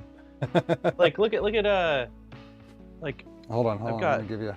Like this seems like I probably printed. You know what? Wrong. The 2 middle parts there. For some reason, I do have 2 parts out there. I don't know why. I just noticed that last night. Okay. So that helps with that. But yeah, I'm not. Can you show one more time what your Z printed part? I mean, I'm looking at the CAD, but it's not looking like what I'm seeing here. Okay, so basically the 2 parts. That's the 80 tooth. Oh, I don't know if I printed that, Steve. That does not look like a part that I.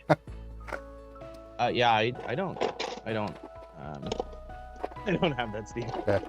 I don't feel bad for not printing my stuff.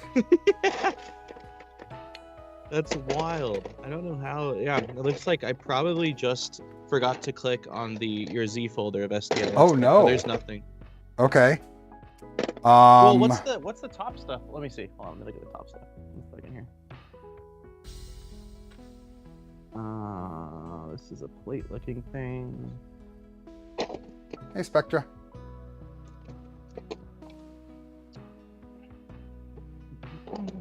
What's your camera setup there? Someone's asking. My camera setup?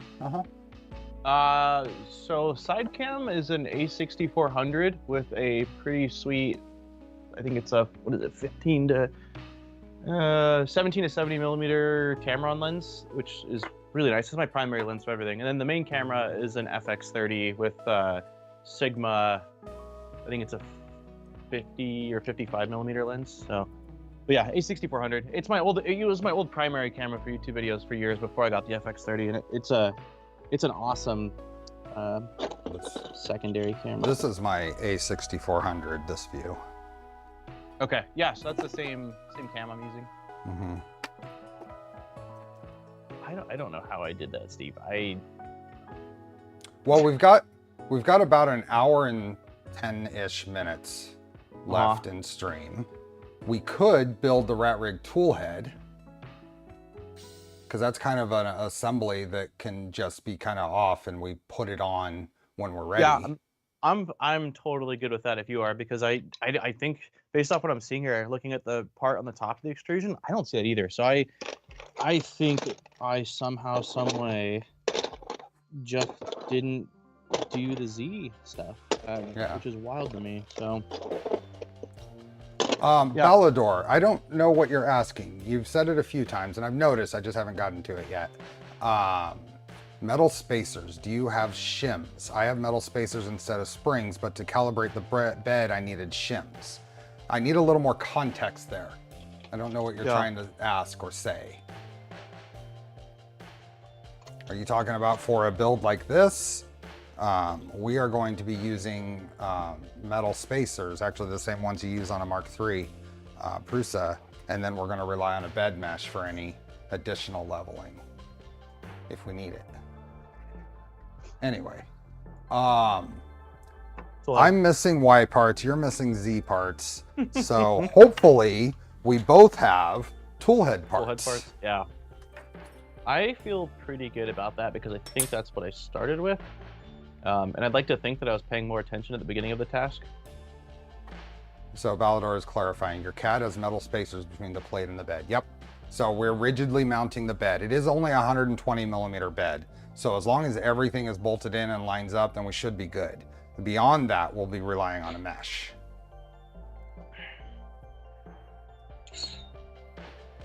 If you wanted to use shims to level things out, you certainly could. Okay, I'm gonna start taking out Hotend stuff. So I know that I printed 2 of the fan shrouds. I can't remember why, Steve. Was there? It's because one of them has some additional wire management on it. Oh, that's right. That's right. The other one doesn't. So these What are you the going fan with? shrouds. I'm going to go with the one without. Okay, I cool, me think. too. Just looking at the, I don't think this is going to be super useful. This has some zip tie mounts here, and yeah. Okay. So there's a total of, it looks like the base printed part, then there's the CNC plate up top. There's another printed part, which is where the hot end and the fan goes. Yep. What is that? There Okay, are there's the front plate I've got right here. There's some tensioning stuff in there. Did you end up printing that cable chain mount that I... The one that had you sent in the last minute? Yeah, yeah. I did. Did it print okay? Yes, my printer did something funky on one of the holes, but yeah. none of that was none of that was related There's to some thin like, your walls. There's some thin design, walls yeah. there. Yeah, but other than that, everything Cool. seems fine. I wonder. I know I printed this out, Steve, and I'm not seeing the What are you missing? printed part that holds the front fan and the hot end. I This printed part? it. Yeah, I printed that out twice, so I know I have it, but it's not in my drawer. So let me walk over here. We're batting 1,000 here. Dude, what the hell? I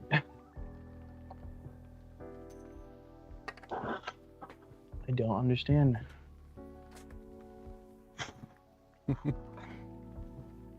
I know I printed this part. I looked at it. I wonder if I decided I wasn't happy with it and then chucked it and thought that I reprinted. Oh, found it in the back of the drawer. Oh, Woohoo! baby. In the back of the drawer. All right. I'm gonna bring up. Okay. Let's see.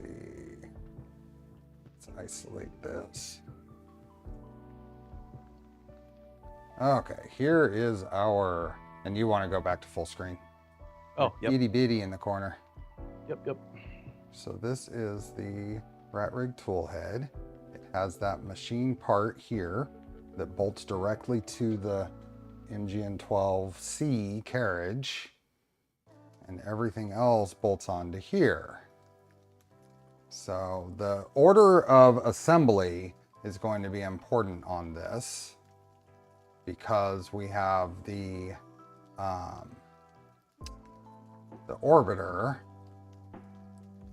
covers up some screws, like the screws for the rapido and stuff like that, and these long screws that go through the whole thing. We'll have to assemble all of this and then put the orbiter on after.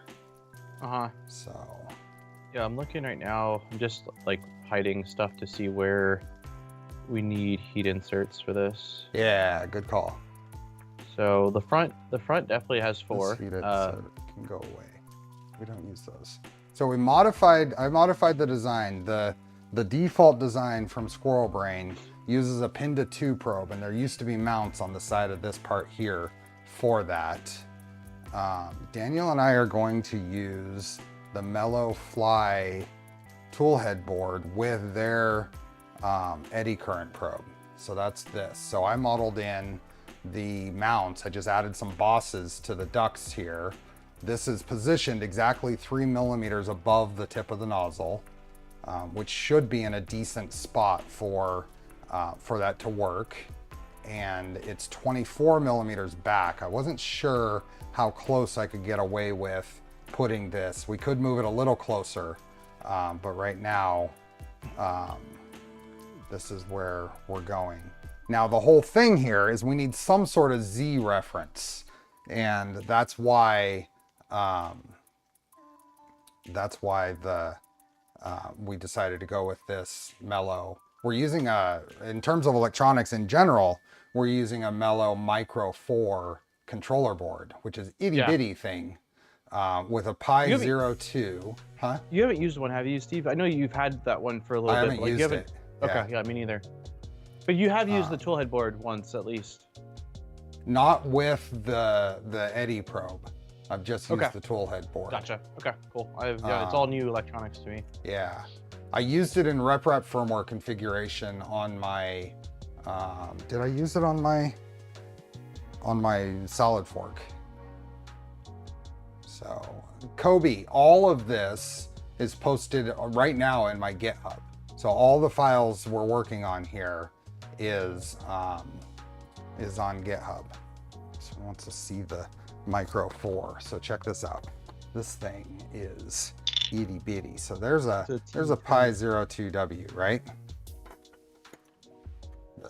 I mean, you can see this is the box for the Fly Micro 4. We got a little USB cable. Look at this thing. An entire 3D printer controller with 4 drivers. Yeah, it's gonna be awesome. You'll need to keep the extruder off to mount the tool head on the X carriage. Yeah, probably. Or we'll take it off when we get to that part. That thing. Wait, what did they say? We'll have to keep the extruder off? The orbiter, because it Yeah. covers up a bunch of screws. Mm-hmm. This is that next to a Pi. Itty bitty bitty. It's really small. Did they design it? Do you know if they designed it for like use with their in-house printer, the one that's like the kind of not positron but upside down, and then that's why they released I don't it? think they used that on the what's that? The M1. Mm-hmm. I don't think they use this board on the M1. Just put those in there. Valador is This asking is- if me or you designed it. I think they're probably referring to this printer, and if that's the case, no. This No. was designed by Squirrelbrain, a community member. Uh-huh. Steve did a fair bit of tweaks here and there, like standardizing a heat insert size, mostly for me, because I couldn't easily source the Ratrig size ones. And then Yeah.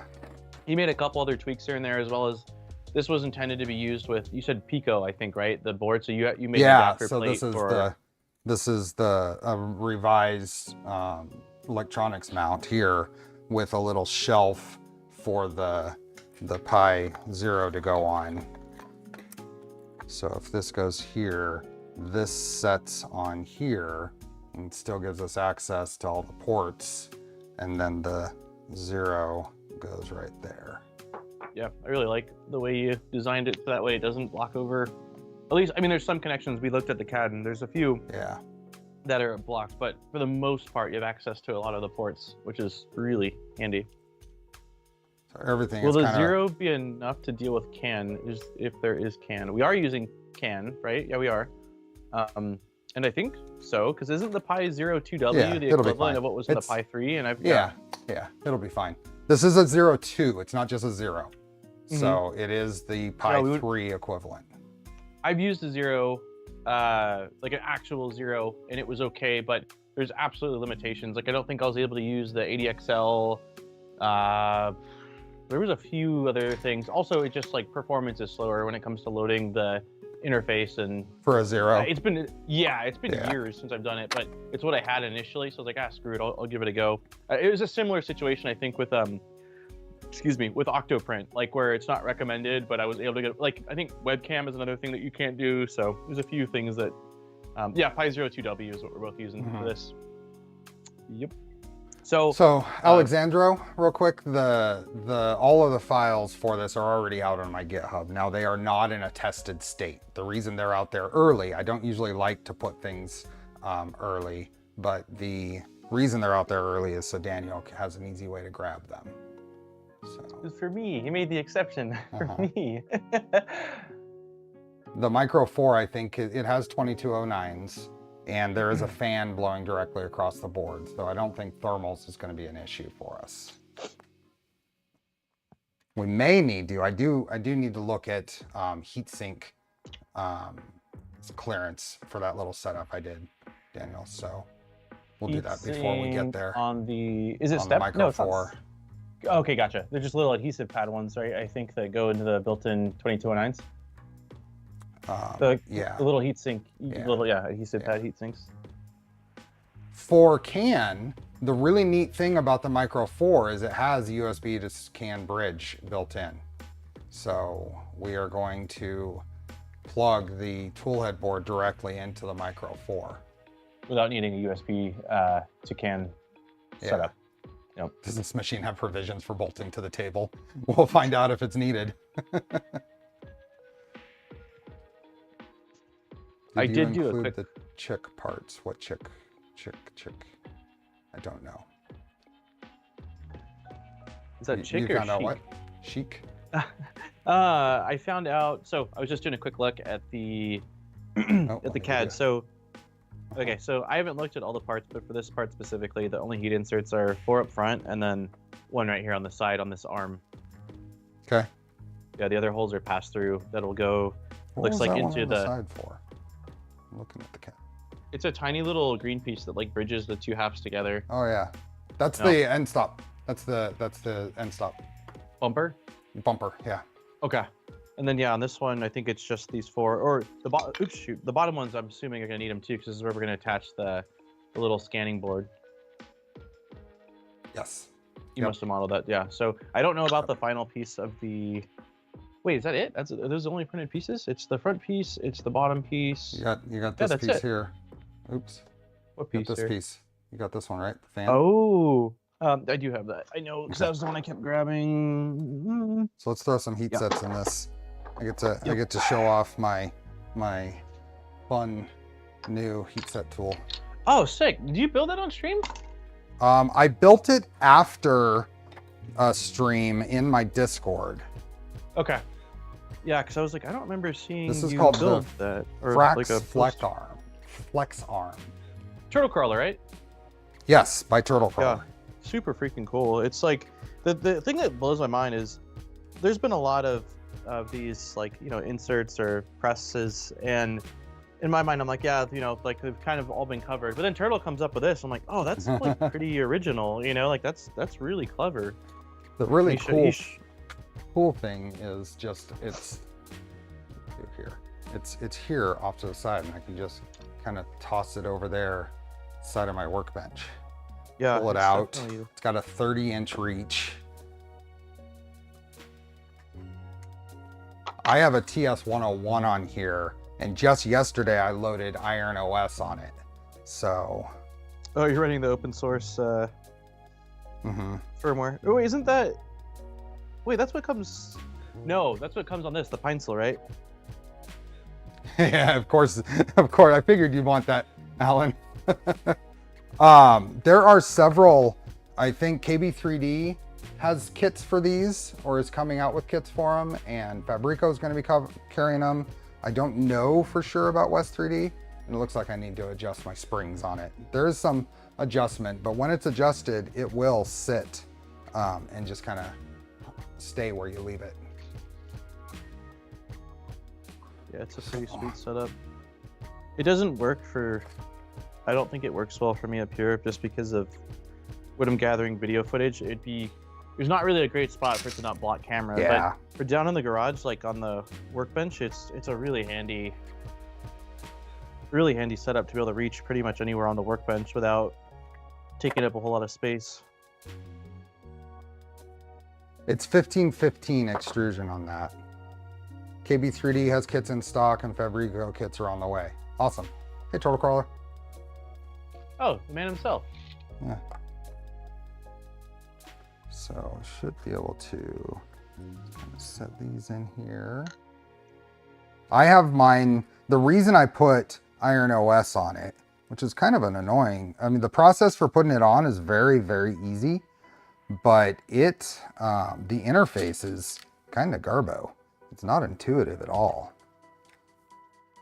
But it allows me to set things like a 10-second timeout, heating timeout, which is nice because I put it out of the way and it's already cooling down for mostly kitten safety reasons. Gotcha.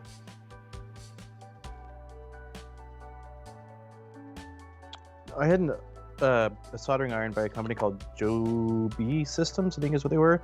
Mhm. And it was pretty much prior to this like Pinesil or the TS 101 or whatever the one is.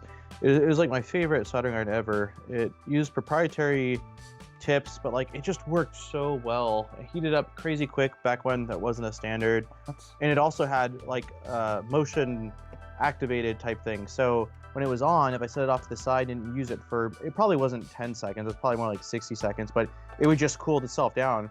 And then when I was ready to solder the next thing, if I picked it back up, it would turn on, which I can see there being some negatives of that, especially in an environment where you have like a kid, but I didn't leave it, like I only left it in that state when I was actively working on stuff, you know? But I really enjoyed that aspect of it, that it would turn off, because there has been a couple times, I think recently, where I thought I turned it off and then reached over and quickly discovered, ow, I did not turn it off. So something I'm realizing, which is interesting thing, is I just put this new OS on here yesterday, but I'm realizing a 10-second timeout period, it's not giving me enough time to actually put a heat set in. Maybe that's why mine was 60 seconds on the one that I had. And I didn't set the sensitivity to motion, so maybe that's part of it too. Oh, it does have a motion sensor in that? Mm-hmm. That's sweet. Okay, yeah, because that's what I did really like, the motion aspect of it, because it heats up so fast that even if it cools down, by the time I pick it up and kind of get in position, it's basically back at temp. Found out last week, don't let a 400C pine sol drop on the back of your head. That doesn't sound like a good time. That doesn't sound like a good time at all. I slightly screwed up this. I'm gonna need to adjust that sensor timeout, heating timeout, because I mean I can just hit the button to keep it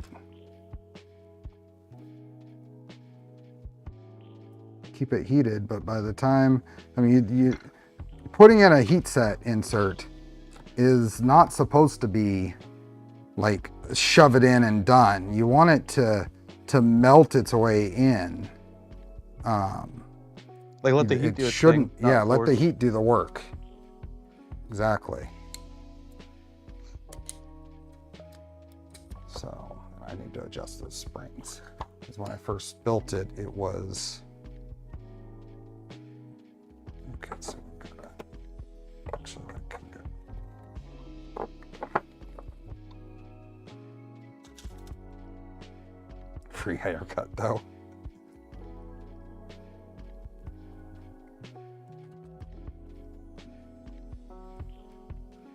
Let's see, it's already cold. So, like I said, I just put Iron OS on it yesterday. I'm gonna be working out the quirks, it looks like. Now, were there 2 heat sets on the bottom of this part? Oh shoot. Where did those go?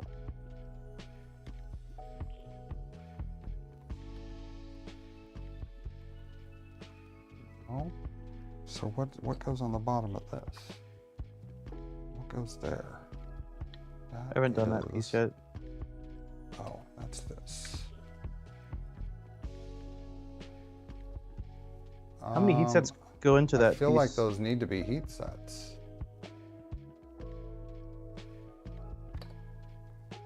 Yeah, that's gotta be heat sets. Here, looking at this, they're not in the model, but I might have accidentally hidden them. Okay. What size is the hole here? That's a 4.6 millimeter hole, so that's 2 heat sets there. Okay. That's this piece. Oops. Yeah, it's the last piece I have to do. I've got 2 left on the fan. Yeah, I think it's 2 heat sets on the Already top of that. And it looks like 2 in the bottom for the fan. So total 4 on that part? Yeah. So it's Oh no, 2 here. 5, right? Here. There's going to be the Yeah, one. 5. Yep. And here. One on the side too. Yeah, 1 on the side. 2 for the fan and 2 here. Okay. Oh, I know that's on your soldering iron. I know.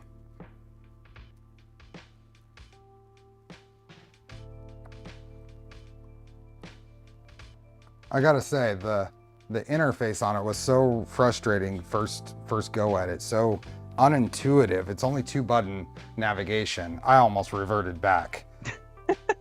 Like, this ain't for me. Huh? This ain't for me. Yeah. I've got quite a bit of sag. This sucks. I'm not sure how it's going to affect the part, but on that piece with the fan that you're working on right now, in the larger cavity... Here, I'll give you a view. Yeah, I've got... Oh, I do too. I'm gonna need to with a get in file? there and clean it up. Yeah. Okay. I can show it just so people see it, but I printed it twice with slightly different parameters, thinking that if I increased cooling, it would help. But let me see here. Yeah. It's really tough to see. Like, yeah, it looks worse bit. even further. But yeah, it just didn't bridge well for whatever reasoning. So I'm gonna have to get in there with a file. I think if I go if it was light at the end, you'd be able to tell. But I think yeah, maybe I a file. need to clean that up. Now that you have a hobby knife, didn't you not have a hobby knife before? Well, okay. In my defense, I owned a hobby knife for years. Is there any defense? It's been here. I haven't had blades for it in years because I've been making do. No, I've owned one. Yeah, it just wasn't usable. But now I own. It came in a 3-pack, so now I own 3 with a bunch of blades. So I'll never hear. How did Daniel take control of the stream camera?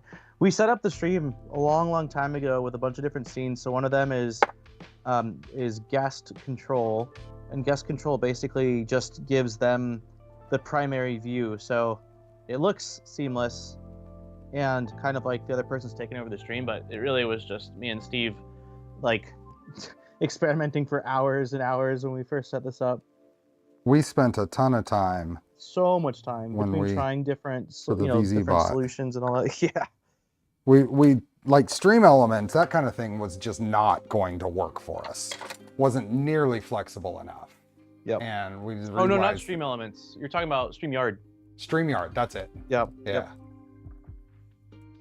Yeah, StreamYard's great for like interview or hangout. It's fantastic for that, but it just didn't give us nearly the level of granular control that we wanted for like our chats and our overlays and all that kind of stuff for the scenes. Yeah. We stumbled upon a pretty good setup, I think.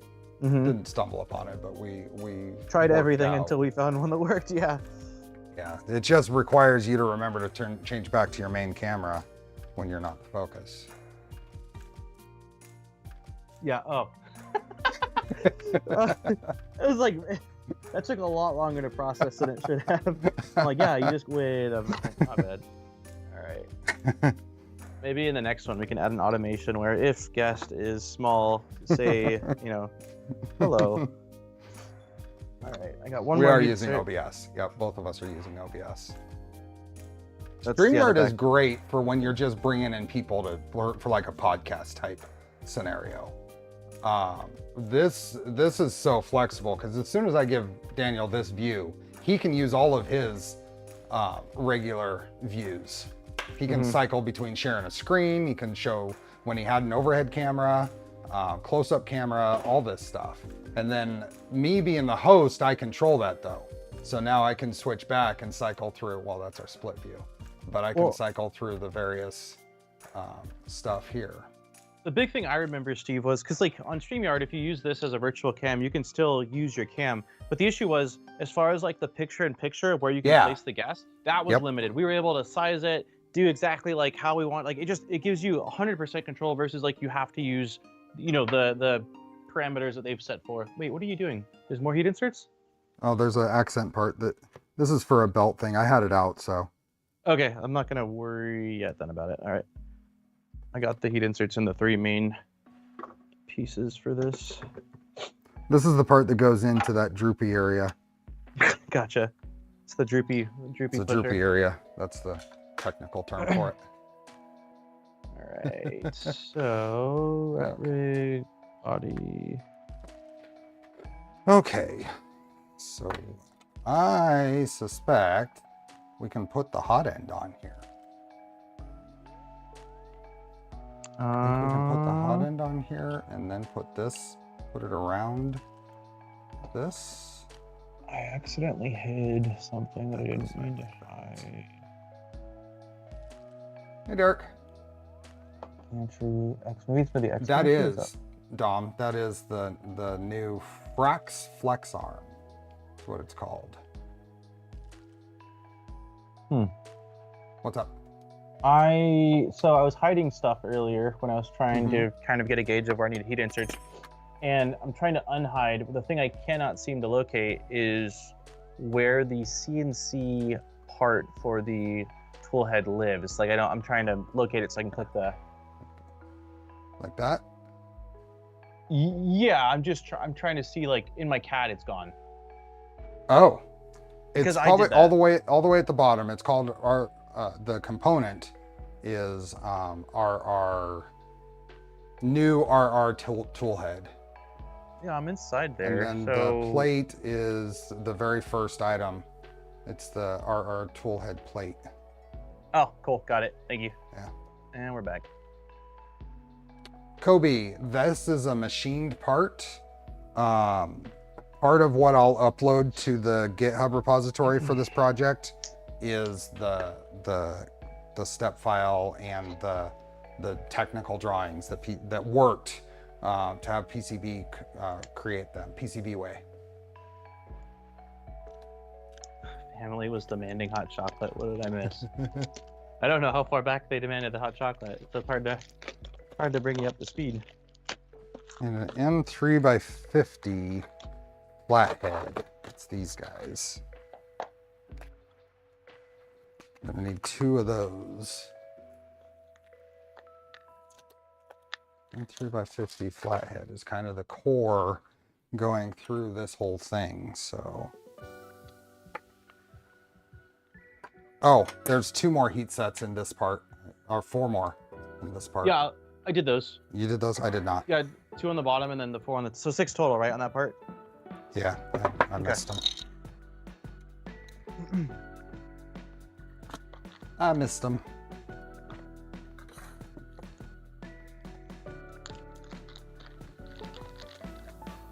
Is that tool plate the same that is on a V-Core 4? I think so.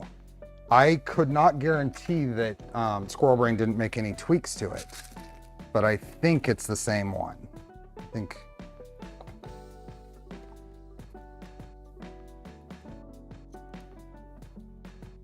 Wait, how the heck? Are you gonna install the nozzle in the Rapido right now, or no? No? Is that, Okay, is that 'cause it the has- right answer? Well, it has like the ultra high flow adapter thing, which I've never used, and it looks like that. Oh, we is don't either use that. Oh, we don't. We okay. don't use the ultra high flow. Okay. The cooling ducts are set up for not. Okay. We'll just That use the answers regular that. high flow. Yeah, I'll wait on the nozzle then, because I'm gonna look. I'm not sure what nozzle I'm using exactly yet, so. And then we do need to take off the. I'm assuming the groove mount. We're not using a groove mount on this.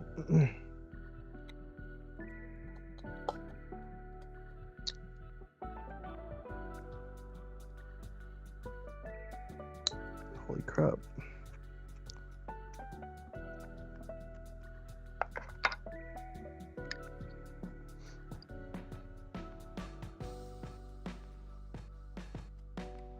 How far in advance are you going to open up your giveaway? Is it half an hour usually? Oh, it's open now. Oh, you leave it open. That's right. Okay. Yeah, You do things a little different. I do. A little different. That's okay. If I had to remember 2 things in a stream, to open it and then to actually do the giveaway, Yeah.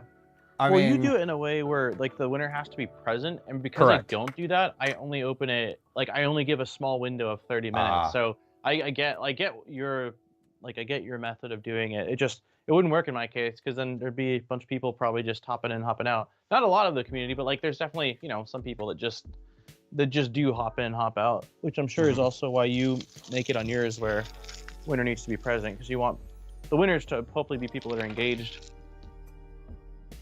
and enjoying the stream or watching the stream. Where's my trash? Oh, I've got my Frax Flex arm built. Now I need to finish rebuilding my workbench. Awesome. Jake, thanks for the super Hey. chat. Been a while. Yeah, Hope you're thanks. having a good day, you two. We are. thank you. Having a good Yeah. Just realizing we forgot to print key components, but it's to be expected. Yeah, and Squirrelbrain mentioned made some effort to reduce the number of different size screws, why some are longer than they need to be. Yep, and that is a good thing. Reduce the BOM. I did find the only spot, so that you did a really good job. The only spot that I was able to do a little additional reduction is I got rid of the need for M3x14s. We put M3x16s where those go. Now we'll find out if that's a problem when we actually assemble it, but it didn't seem like it was going to be a problem. I'm just trying to, let's see, let me remove. Where are we at? I think we're at the point where I can start bolting assembling this thing in. So these, I'm gonna bolt this plate on, and then I'm gonna bolt the hot end to the plate, I think. Okay, so you're doing front, that's the fan, that's the heat sink fan? This guy on, yeah. The heat sink fan, M3x50s going through the top plate. And those screw in, I think they just go in right here. What I'm not understanding off the CAD, what is holding the heatsink fan printed part in place? Like I don't see any screws going into it. The bolts going all the way through? Are you talking about these? Oh, you're saying into the piece on the bottom.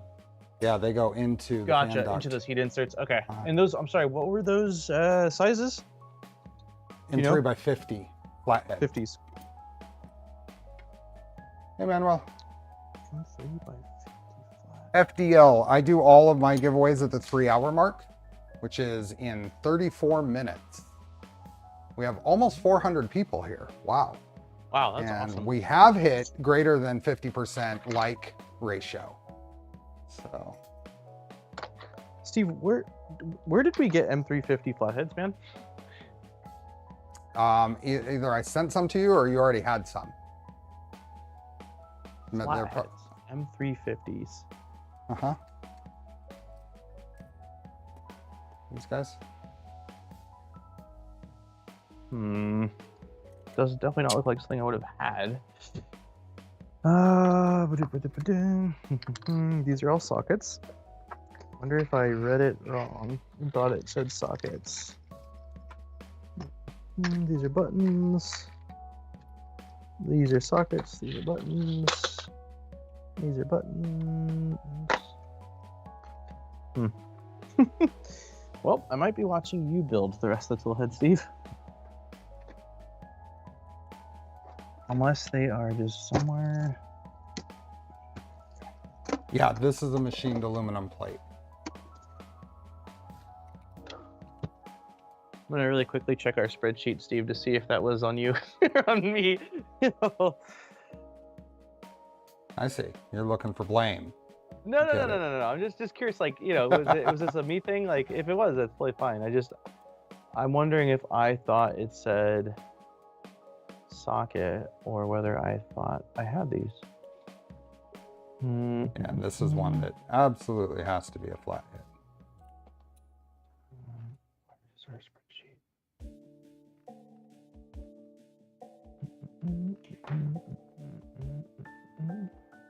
There we go. Ratrig has been having some difficulties, I hear, the last couple of days. If their website is down, they had some, didn't they have some hacker issues type things?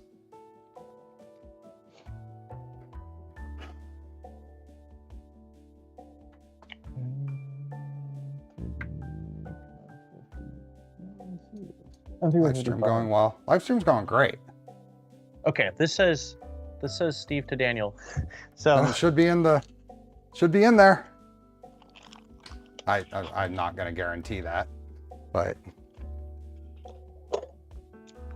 these are all super short.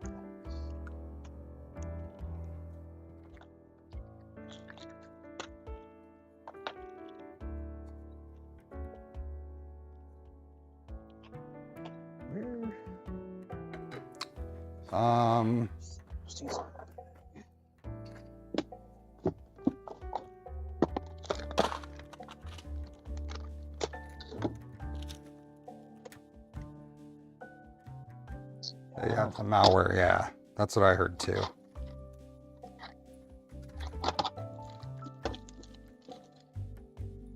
Hold on, I'm gonna count these. To see how many are there and see if you sent Yeah. more? Okay. They're black? Yeah. Okay. Yeah, I don't got them.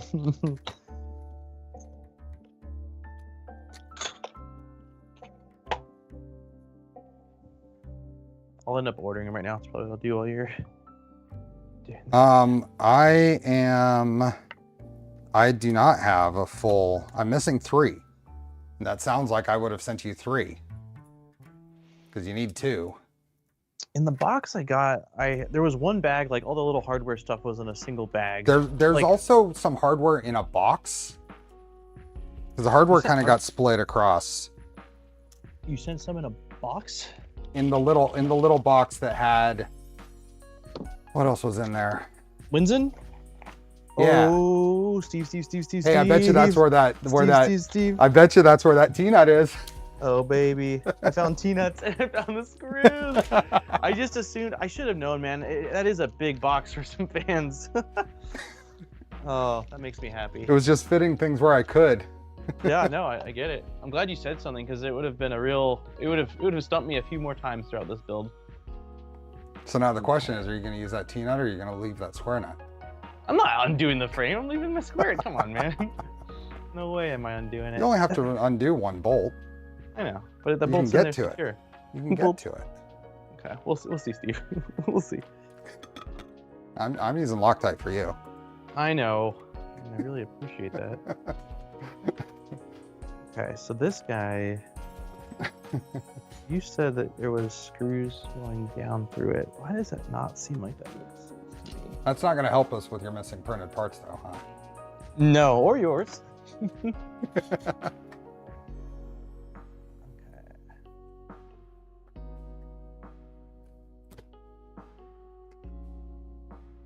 Yeah, I have. No, this is the back piece. See, they still fit in the bed.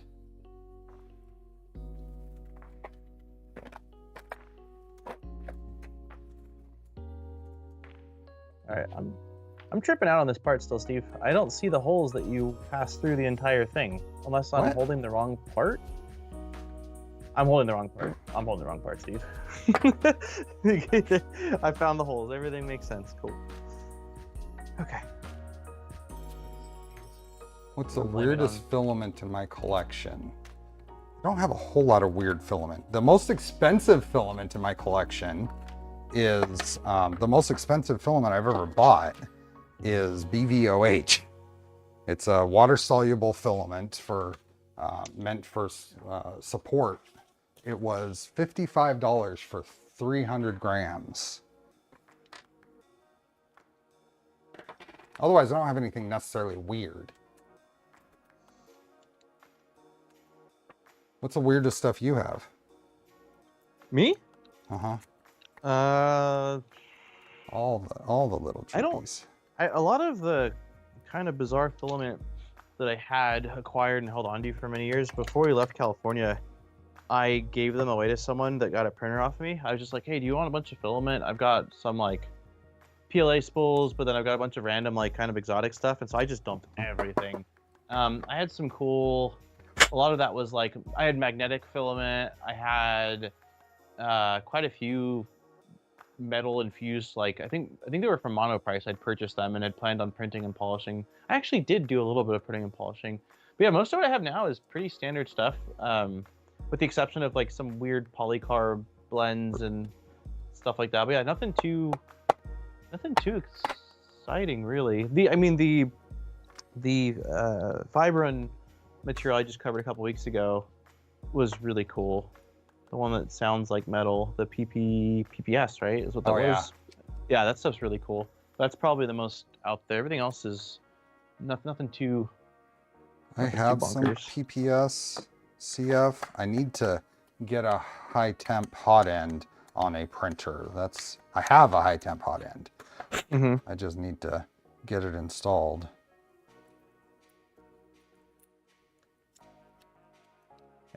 Okay, so for your order of operations on this top piece, you did so far you've bolted. Okay, just the single piece so far. Yeah. Cool. That's where I'm at too. I wasn't I think sure. we can slide this guy in here. The second printed piece. Yeah. Did you already Let's file see. yours right now? Is that what you were doing? I or just no? did, yeah. I just cleaned Oh, out the okay. inside. I just kind of rubbed the square file in there to break away all the droopiness, and then verified that it works, and it looks like it does. I think when we get there, I've realized how this belt securing and tensioning works, and I think it's kind of clever. I like it. So we'll talk about it more when we actually use it, though. Rapido 2 with PT1000 could do over 300C. Yes. Yeah, you could print it on. You could print it on this. You probably PPS. You probably should still have an enclosure. Dude, it didn't. The adhesion was phenomenal. Yeah. Phenomenal, dude. I don't think you need it. I really don't. I mean, I'm not saying it's a bad idea, and I certainly wouldn't want to print it in an open garage. But like, I think that as long as you have it in your closed garage, I don't think you'll have any issues from it. But I will say, for the sake of like strength and stuff, you know, the actual interlayer adhesion, probably not. But I know that the recommendation with that stuff is to anneal it to truly get the benefits of its properties. But from what I've also seen, it doesn't deform nearly as much as most thermoplastics do when you anneal it. Like it maintains its general shape and doesn't it anneals well, I guess. Is long story short, it really anneals well compared to a lot of other materials. Okay, I don't know if that's good, but I might have to file it more. Does not require an enclosure. I could probably try it at some point then. Yeah, I was shocked with how well it printed. I was really expecting it to put up more of a fight. Okay, I did a little bit of filing. I'm sure I'll have to do more, but at least a starting point. Then you were sliding this piece in. So this is going in. It's in there. It's like fan screws kind of sandwich the rest of this together. So I guess we can get the fans out. I gotta put the fans. There's one. This plate bolts from the bottom up into it. What's that? So wait, I'm doing something silly. Hold on. This goes like this. I've got it on screen here. This goes like that. Goes in here. And then there is a cable chain mount. Oop. There's a cable chain mount that goes on here, and that all gets sandwiched in there. Okay. And then the fan, a bolt goes all the way through the fan. Fan goes in here. Bolt goes all the way to sandwich all this, the bottom piece up. Okay. Bolt goes all the way through here, and then and those are in 3x45 flathead going into there, and in 3x40 socket head. Okay, so you said there's cable chain, and then there's a grill. Oh, there's a grill. Yep. Yeah. There's a grill. So cable chain. Where is that? Oh yeah, the grill goes right here. And then the cable chain thing. Yeah, that's right. Put that all together. How are you going to get the rail carriage into the tool head? It goes...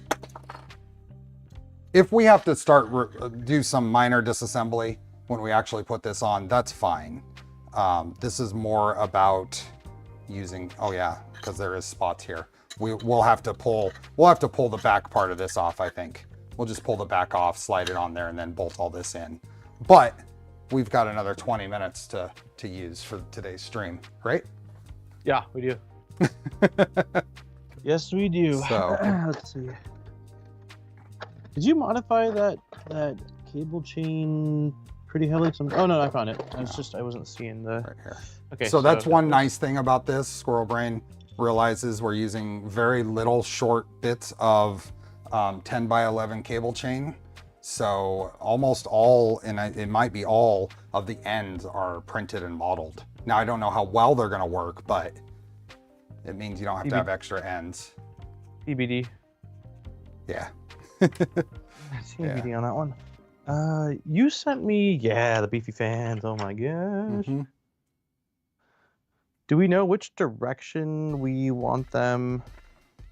The wires and stuff. Yeah. Well, we want the fan, the blades up.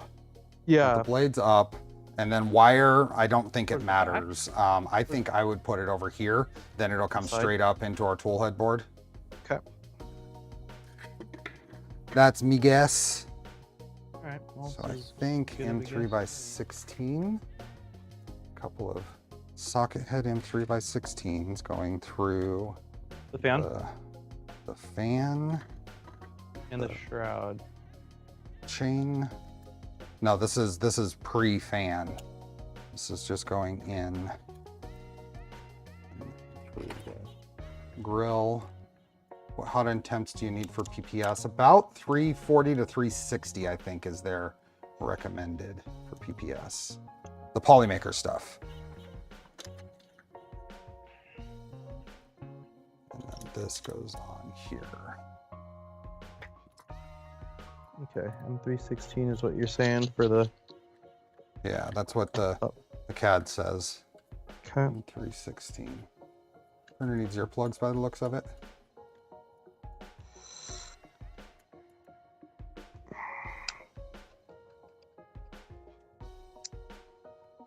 What are this black filament? This is Ambrosia. Oh yeah. Okay. That's right. M316 seems long, dude. Do you have the grill in there too? Yeah. Grill. So I've got... Cable chain mount into the top here. Is that what you're doing? Into the top. It's going straight into the printed part. It goes into heat sets that you put in here. Into the printed part. Yeah. Yeah. There's socket heads. Yeah. Okay. Socket heads or button heads would work. It tightened down on mine. Okay. It seemed long, but maybe the...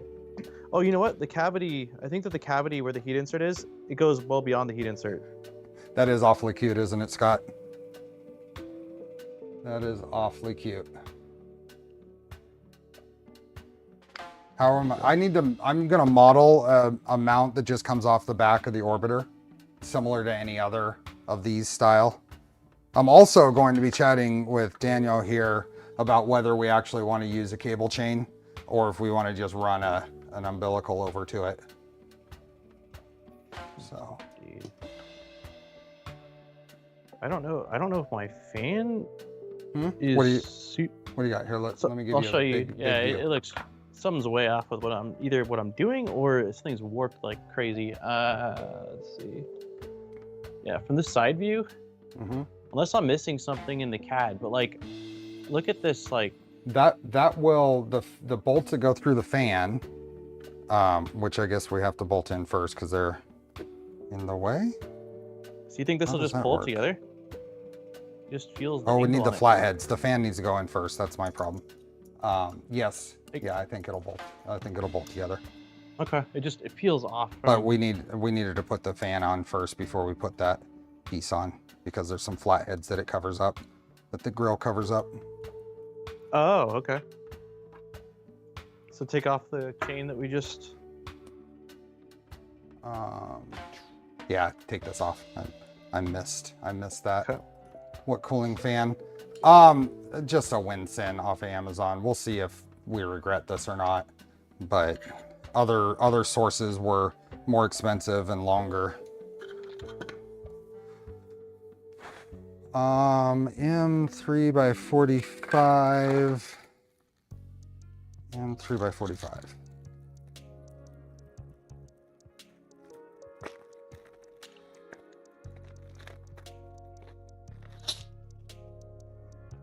Good night, Kobe.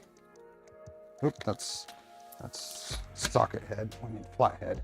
M3 by 45 flat head. 3 20. Did you send me? Did you send me that, Steve? What does the spreadsheet say? All right. M345. M345 socket. No, I don't flathead. see- Flathead. Yeah, I don't. 345 flathead. I don't see them on the spreadsheet. We don't see them at all?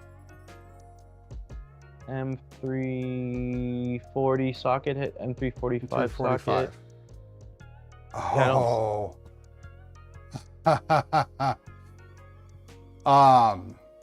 What happened? You see here? Does it say socket? Uh-huh. Although it's a flat. Uh-huh. Yep. We need to get some M345 flatheads for that. Okay. I didn't catch that going through the CAD. I didn't catch that. Let me fix that in the CAD here. Those are M3. I'm just gonna order some right now because I've only got the two or the couple M360s that you sent, and I don't want to use those up. Oh yeah, you don't have I don't have spares like you do. Yeah. you don't have spares of the flathead of the M350s. That's what I'll probably do is I'll cut down a couple of M350s so I don't have to have a drawer of 50 M345s. Yeah, there's a let's see. This is the live self-source life. Yeah, I mean this is even had that been correct, when I self-sourced my first V0, I made a ton of mistakes. Like just like me ordering through AliExpress or whatever. Like, oh crap, I thought I got that, but I got this. So I renamed it here. I renamed it here in the CAD. So if anybody downloads the CAD and does an exported BOM from it, then it'll be correct there.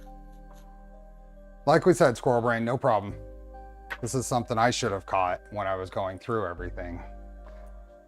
Sweet. I got overnight shipping on a set that's got it's stainless, not black. So it's still, my whole build is little Mickey Mouse. You're a little all over the place. Yeah, but it'll be here by 8 a.m. tomorrow, so that's sick. I'll have those. Blondie Hacks made a screw shortening video a couple of weeks ago. I can imagine that. Oh yes, so she. Yep, done.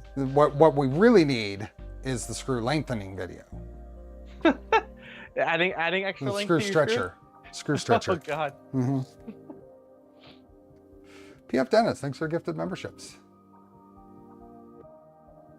Domenico, I'm so mad that I think you two are already further ahead than me. Didn't you start? I thought I remember you talking about this quite a long time ago, Dom.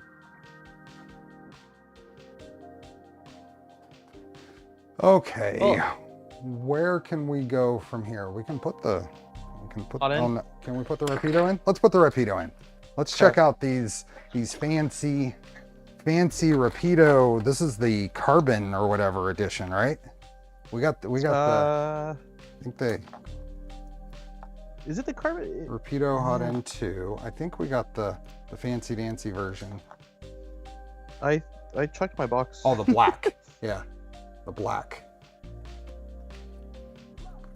But I think the point was it has the, and I've already been in here. I took this piece off. Did you take the groove mount off already? I did it on stream earlier.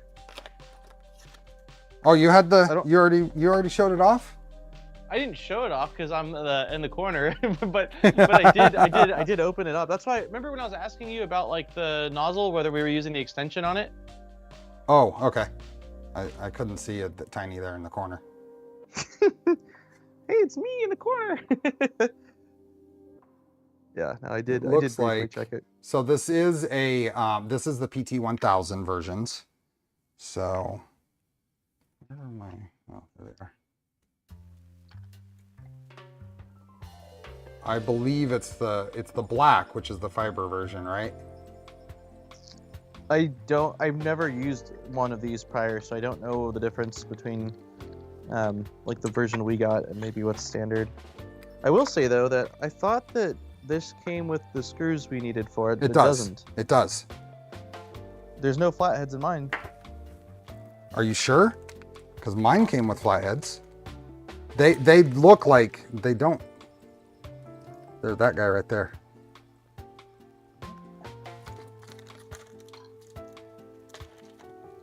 Oh, they're super tiny? They're super tiny. Yeah. Oh, yeah, then I'm lying. Yeah. I did. I didn't.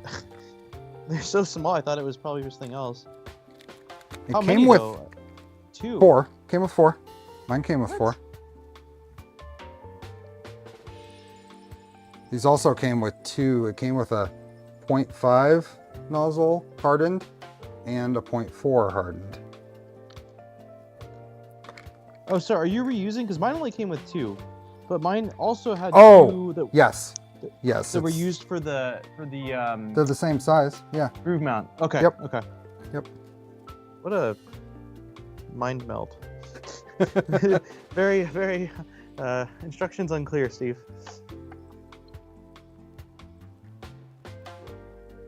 It has little short bits of wire, and then it goes into regular PTFE lined or whatever. This is what The it extension has. pieces. Yeah. Well, I'm just talking about the wiring in general. So then the discovering what.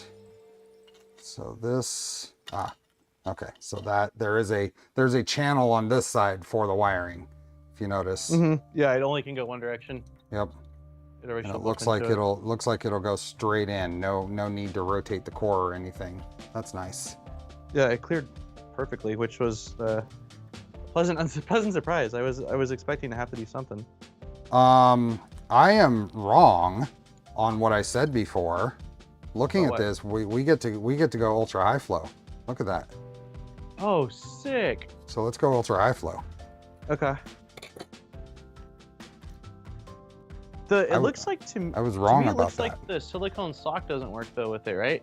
No, there's a new one in the box. There's a long. It looks the same. No. I'm no. wrong. I'm wrong, dude. Ignore me, Steve. Please just I can do that. ignore me right now, man. But we will have to hot tighten this once Kim. we get it all booted out. There's a Rapido 2F with a heat break optimized for abrasive filaments. Oh, this might not be that. I don't know exactly what this is. This is the black, is what it says on the box. UHF black. Oh, this is the 2F. It says 2F right there. Sick. Probably for fiber. Or is Rapido 2. HF different than F then? I mean, got an extra H, but.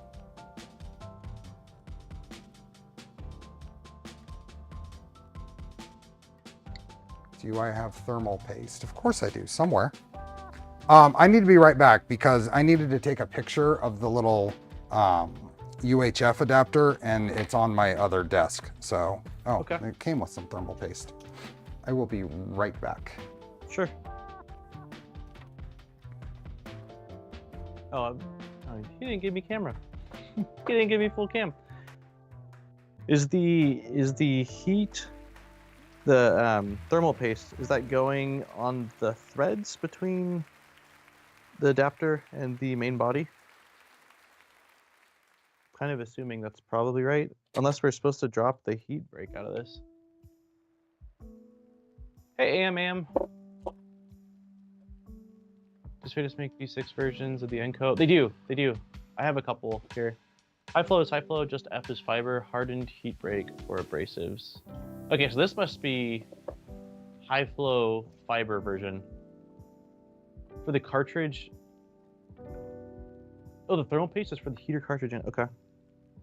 Which means that I probably should not be bolting this yet. Let me take it out. Yeah, it's a Rapido. Heat break is harder to move, likely for the threads. Okay, well, I'm not going to take it apart then. I wonder if there's any sort of... I don't think I saw any instructions, but I also could have just chucked them without realizing it, because it's some, like... Let's just say... Caution. During assembly, please use... Did you hear me? All the way over there? I heard some, like, little bits of shuffling. That's really it.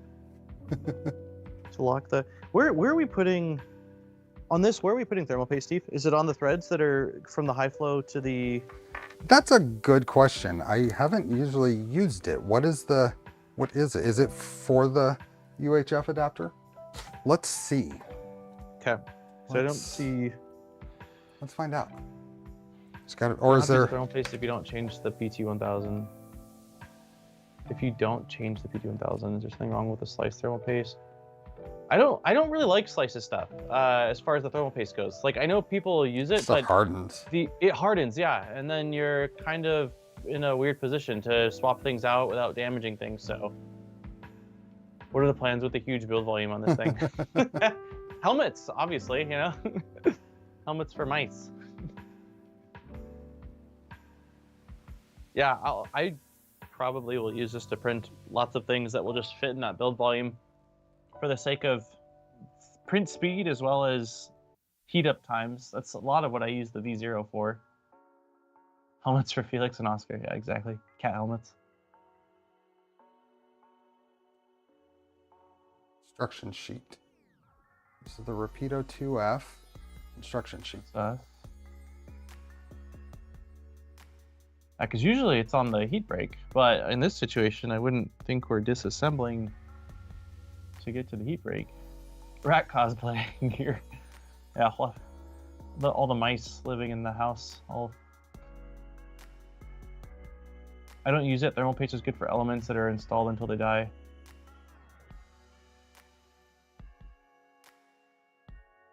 If you speak to your Phaetus rep, they need to do some more work on compatibility for APIS 2. Uh-oh, the time has come.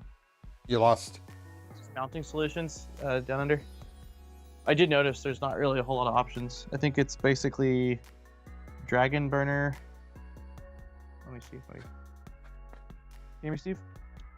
I can hear you. Okay, I can hear you. Can you hear me? Okay. I can, yeah. I knew the AirPod was gonna die. It looks like 3 hours approximately is what it had. I'm just skimming for the use. Gotcha. It seems like a couple people are stating they think that maybe if you replace the thermistor or something like that, that it breaks the seal on what's already there, so they give you extra. That makes Didn't sense. use thermal paste on my Rapido and everything's fine.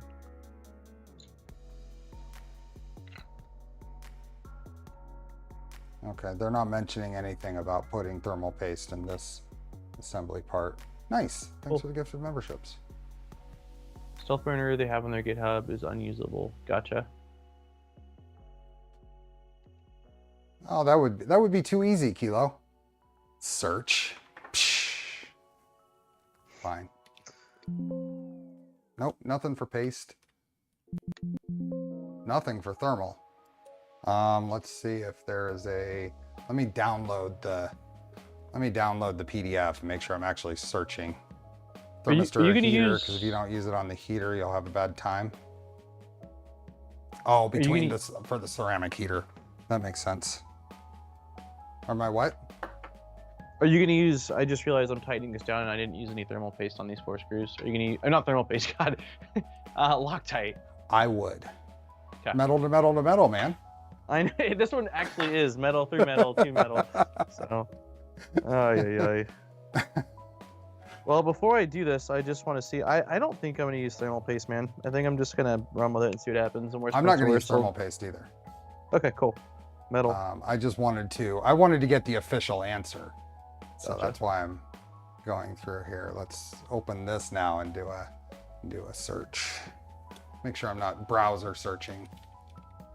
There we go. Now it's actually coming up with the results. Thin wall, excellent thermal. Remove the ceramic heater and scrape off any residual thermal grease from the heat block. Hey, they have a whole section, use of thermal grease. Take out the thermal grease. So this is for the ceramic heater, is why it's there. So confirmed. But it already has it on there. Correct. It's only if you're pulling it apart and putting it back on. Cool. Perfect. So we will need to do some hot tightening stuff later, but this is initial install things. We're just fitting it in, man. We've got 1 minute until Polymaker filament giveaway time. The link is in the description and the pinned post. Hit the like button if you hadn't on the way. Exactly. On your way. Subscribe. Subscribe even. Okay. What size is the... I'm gonna get mine installed here, and then we will do giveaway time.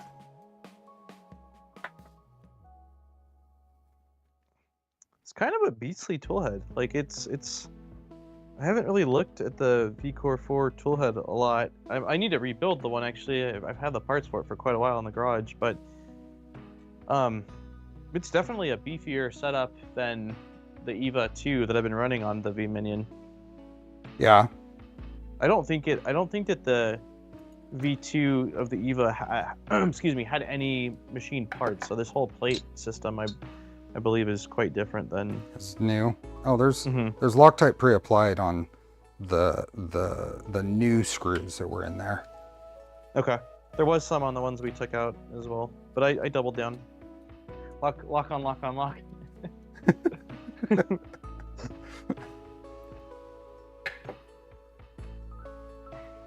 Okay. Yeah, it's funny when I said that the silicone socks were the same, Steve, and you were like, no, they're not, and showed me the size. The thing I did wrong, I wasn't looking at size. I was looking at the orifice of the end of it, thinking that it would just be a wider one to let it pass through. Oh, and that's not the case. I Yeah. see. So once you showed me that, I was like, oh, I'm silly. It's not. It's just they extended the whole thing instead of letting it pass through, which makes sense because it's a silicone sock. So why would you let the heat element pass through it? But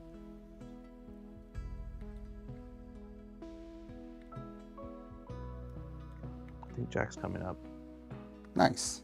I heard the baby gate swing open, and I heard "uh-oh," which is it's a sure sign that looks good. Right there.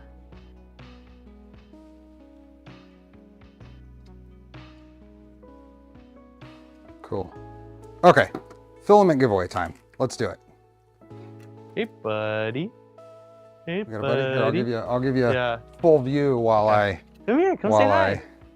Oh, prep. you're taking it. You are strong, bud. Hey, you don't need that. Daddy will carry you. Come here. Birthday boy. Come here. He wants the stool. He's carrying the bar stool.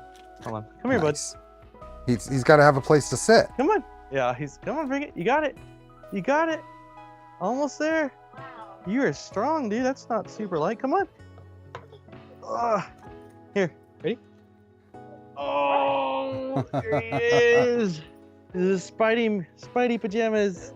How did he handle all the festivities yesterday?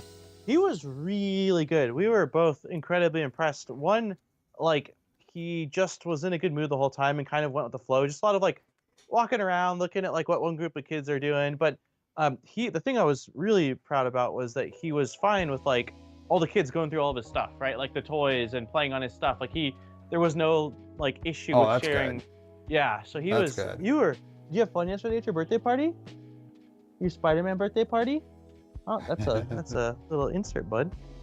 Yeah, he was really good. And then we had ice cream cake. Can I have that too, please? We had ice cream cake, and it was kind of difficult to cut, and so Jack just shoved a fork in it, and then treated it like a pops. Like he just took the whole thing and was like chewing on it like that. Nice. That's Dad's, bud. Hey, we're gonna do a filament giveaway. We're gonna give away a spool of filament. Huh? How do you do it, Steve? You do the wheel on your stuff? I do. Okay. That's it. I'm gonna get a quick picture of these guys. Stand up. You stand? Ready? Stand up. There we go. Whoa.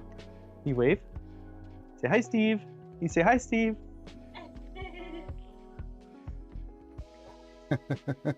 He sees you in the corner. We can go here.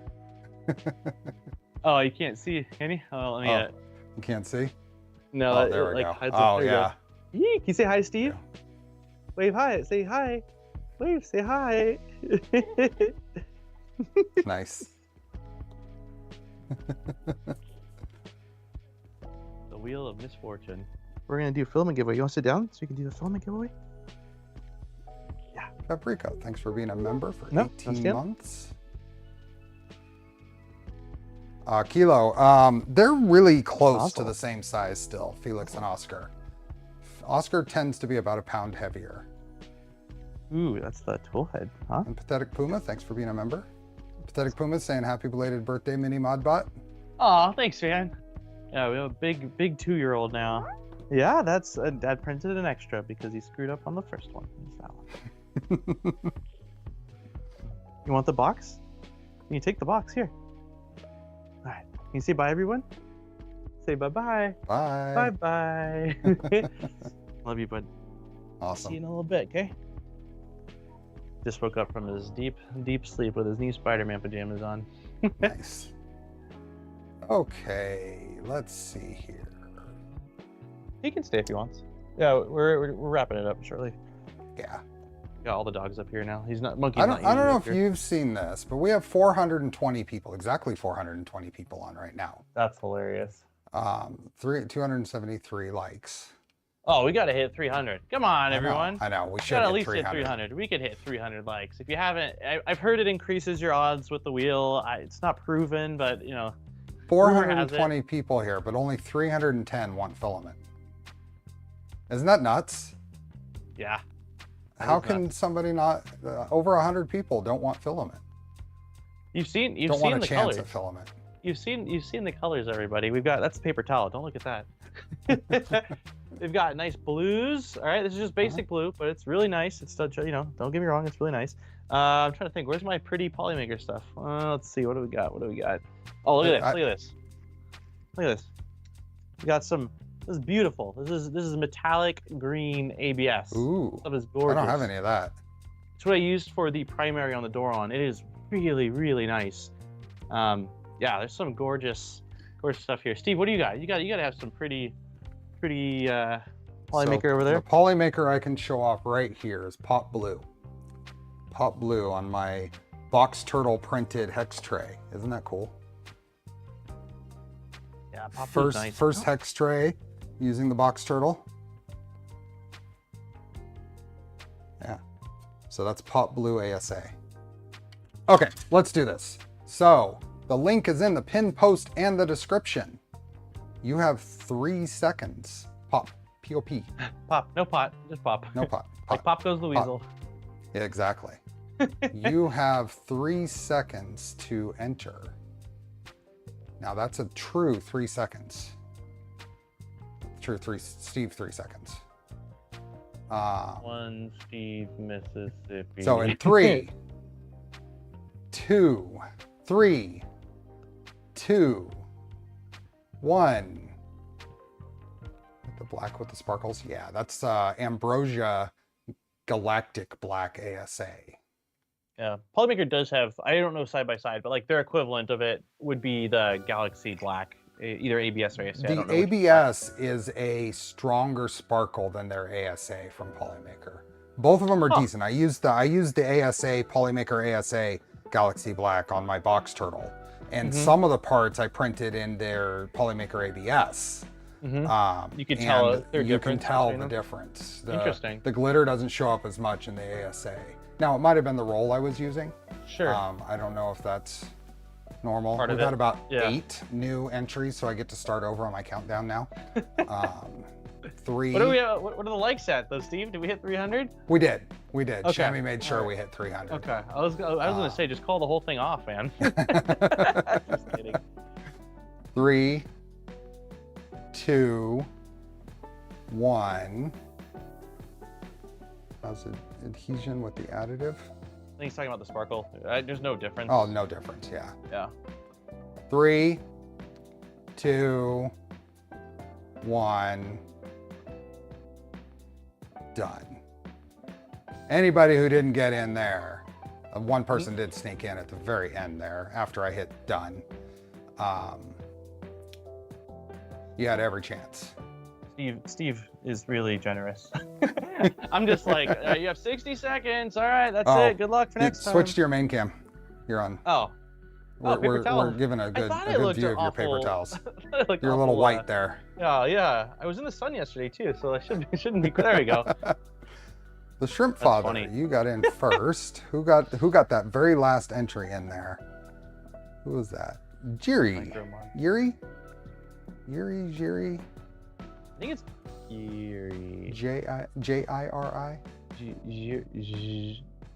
Yuri? I don't know. Yuri. Yuri, like a Y? Yuri? Yeah, I think so. Yeah. I could be wrong. I'm gonna go with No that. If I offense had to- intended. No.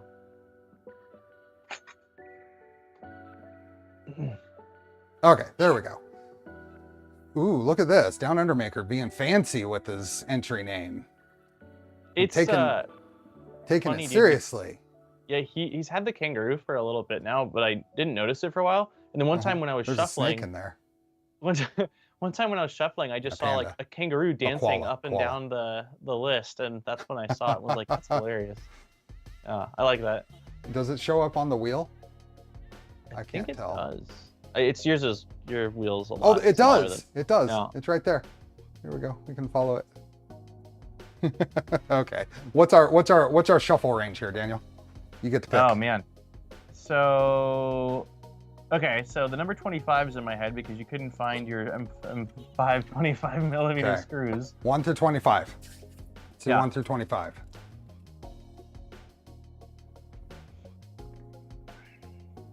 One through 25.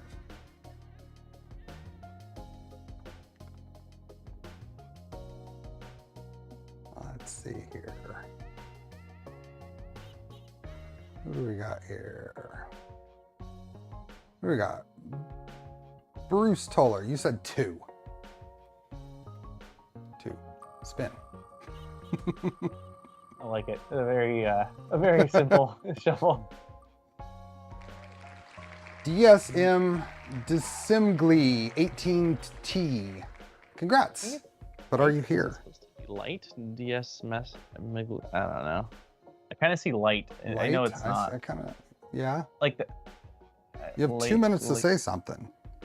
Congrats. Are you here?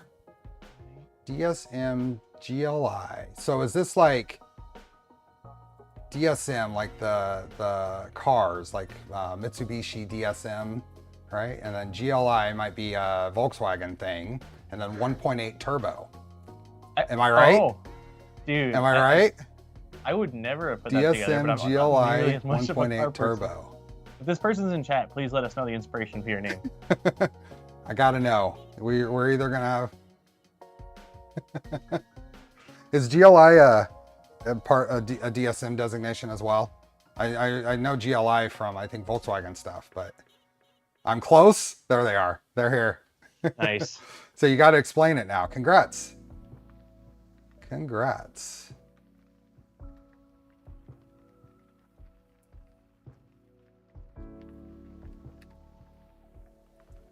GLI, Jetta GLI, yeah. But the DSM is a, oh, DSM is a color. I was, okay.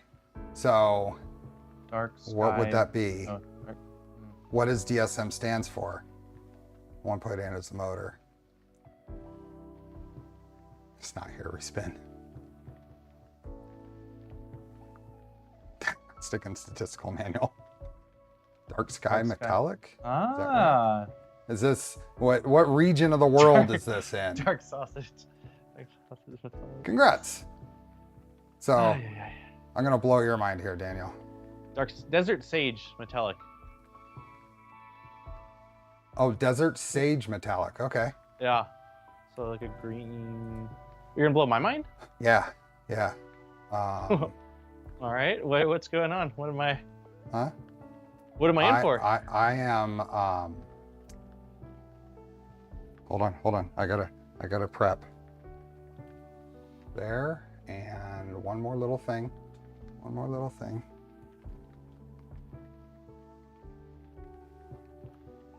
Come on, Steve. The anticipation. I just sent them their Polymaker email. Oh, that is Instant. wild. Instant wild. gratification. That is I don't have wild. to remember it later. Damn, I like that. That's efficient. No, I mean, I've always been proud that like I usually, sorry for anyone that's won on my stream has had to email me 4 days later, but generally speaking, that night I send out the email. I've been pretty consistent with maintaining that, but yeah, that's crazy. I wonder if that's. I've been doing that top for a few time. months, and it is such Yeah. a load off. The bet. benefits, the couple of minutes it takes to set that up before stream. It only takes a couple of minutes, but to Gotcha. be able to send that email and not have to remember it the whole rest of the week. Did you generate your code before the stream then? Yep. Yeah. Oh, dude. Yeah, You're because I give away preloading one instead of- roll. So Yeah, it's it's a generated guaranteed and thing. yeah, it just sits there in look my at Gmail you, drafts man. folder. Yeah. That's I like that a lot. I'm not gonna say I'm definitely gonna do that, but I absolutely can appreciate the just efficiency of that. That's great. Yeah. Okay, so we had talked about making this a shorter stream. You've had a long weekend. I've got a lot of prep. So my trip coming up, I will be at TCT Asia next weekend. Next week. Big journey. Which means that we're gonna miss 2 Sunday streams. I'll be gone. I'll be leaving a Saturday and coming back late on a Sunday. So you're gonna do, it sounds like maybe Box Turtle or something next weekend. Or next Wednesday, Yes. I mean. Next Wednesday. Well, so this Wednesday we're streaming together on my channel. Yes. So this Wednesday. Sorry, I'm getting ahead of myself, trying to give my thing. Yeah, but so- yes, so this Wednesday will this be over. Wednesday on the Modbot Army channel, not the Modbot channel. Like the streaming channel is the one we always stream on. So Yeah. that one will go live at 11 a.m. Pacific Standard Time, and then after that, when Steve's gone, the following Wednesday will probably be a Box Turtle stream where we'll just basically print and chill, and yeah, that'll be it. Yeah. And then we'll return. Steve's return from the trip and our return to the build series would be the following Wednesday. The following Wednesday. Yeah. So we will be prepared with printed parts and hardware in 3 days when we come back to this on your channel. Yes. So the dream I would say would be Z, finish, like do the Z, and then do the probably Toolhead, and then ideally mount the Toolhead on the X rail. Yeah, That'd be the dream. That'd be a really far. good place. Yeah, that'd be a nice place to leave off on. I don't know if we'll get that far, but like ideally that's. So from me, I need to print the entire Z assembly. Everything in Z folder did not get printed for some reason. And then I already ordered the screws that I'm missing, which were I think also for that was for the Toolhead, right? I'm almost positive that's one. Yeah. Yeah. So I did order the screws. You're gonna cut the screws, the 50 mil you said probably down to 45, and then you needed to print out the back of the Y. Yeah. Back of the bed. Yeah, the cap basically, the large printed piece. And maybe do a check that you've got everything. But I think let's both do a check. Okay. Let's commit to a check. Okay. I can do that. That's fair. And then I need M5 by 25 socket heads, or figure out where I tucked them. Because you have to have them because you did install 2 when you did your vertical to the horizontal extrusion. Well, I might have used 30 for those. I might have used 30s for those. Pop one out, measure it, and see, Steve. M5 by 25 socket heads. That's weird. Oh, it's actually not listed either of us. We didn't mark that down. Do I put a note here? For M5 25s? Yeah. It says we need 16, and there's no note on whether you're getting them or I'm getting them. I don't have 16 of them. I had a 10-pack of socket heads. M5 by 25 socket head. It says we need 16.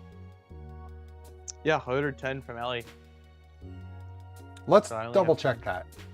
Okay. Yeah, sounds good. Anyway. I thought I threw in a couple.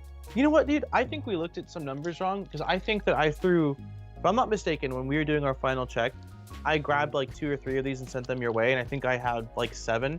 So we must have just whoopsied. We'll check that. If I have to, I'll order more of these as well, so I've got them. Because I've only got 2 remaining. Okay.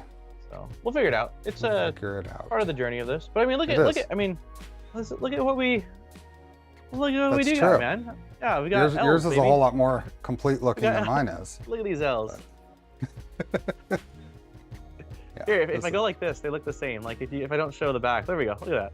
A couple L's, dude. This is the thumbnail for the second part of it. Let's get here. Well, the cats need to be in it. Okay. We'll take a screenshot. It would be, dude. The thumbnail would be rad if it was like this, but our faces combined. So like we were. Here, like hold on. But, I mean, people are just gonna have to. Hold on. Where is? There we go. Okay. Here. And. Wait, hold on. Wait, hold on. I'm working my way. Hold on. It's not bad, man. It's not great. Okay, hold on. I went too far. Hold on. I'll go through this shit. Hold on. There we go. Yeah, I gotta go forward a little. Yeah. We'll take a Oh, man. we'll take a screen capture of that. You're like, why is Dan crying in the thumbnail? Oh, jeez, that was fun. All right. Okay, everyone. Thank you. We'll be back. Evo doesn't like it. I don't like it. Yeah. So yeah, we'll be back in 3 days. 3 days time. It's not creepy on the slightest. Over on Daniels. Thank you to PCBWay, to LDO, to Phaetus, to Polymaker for helping make these streams fun and do what we do.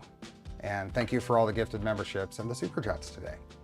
So we will hopefully see you over on Modbot Army channel tomorrow. Thanks for being here. Yeah, absolutely. It was a lot of fun, man. And we'll talk more then. Thanks, everyone. Good. Enjoy the build. Bye.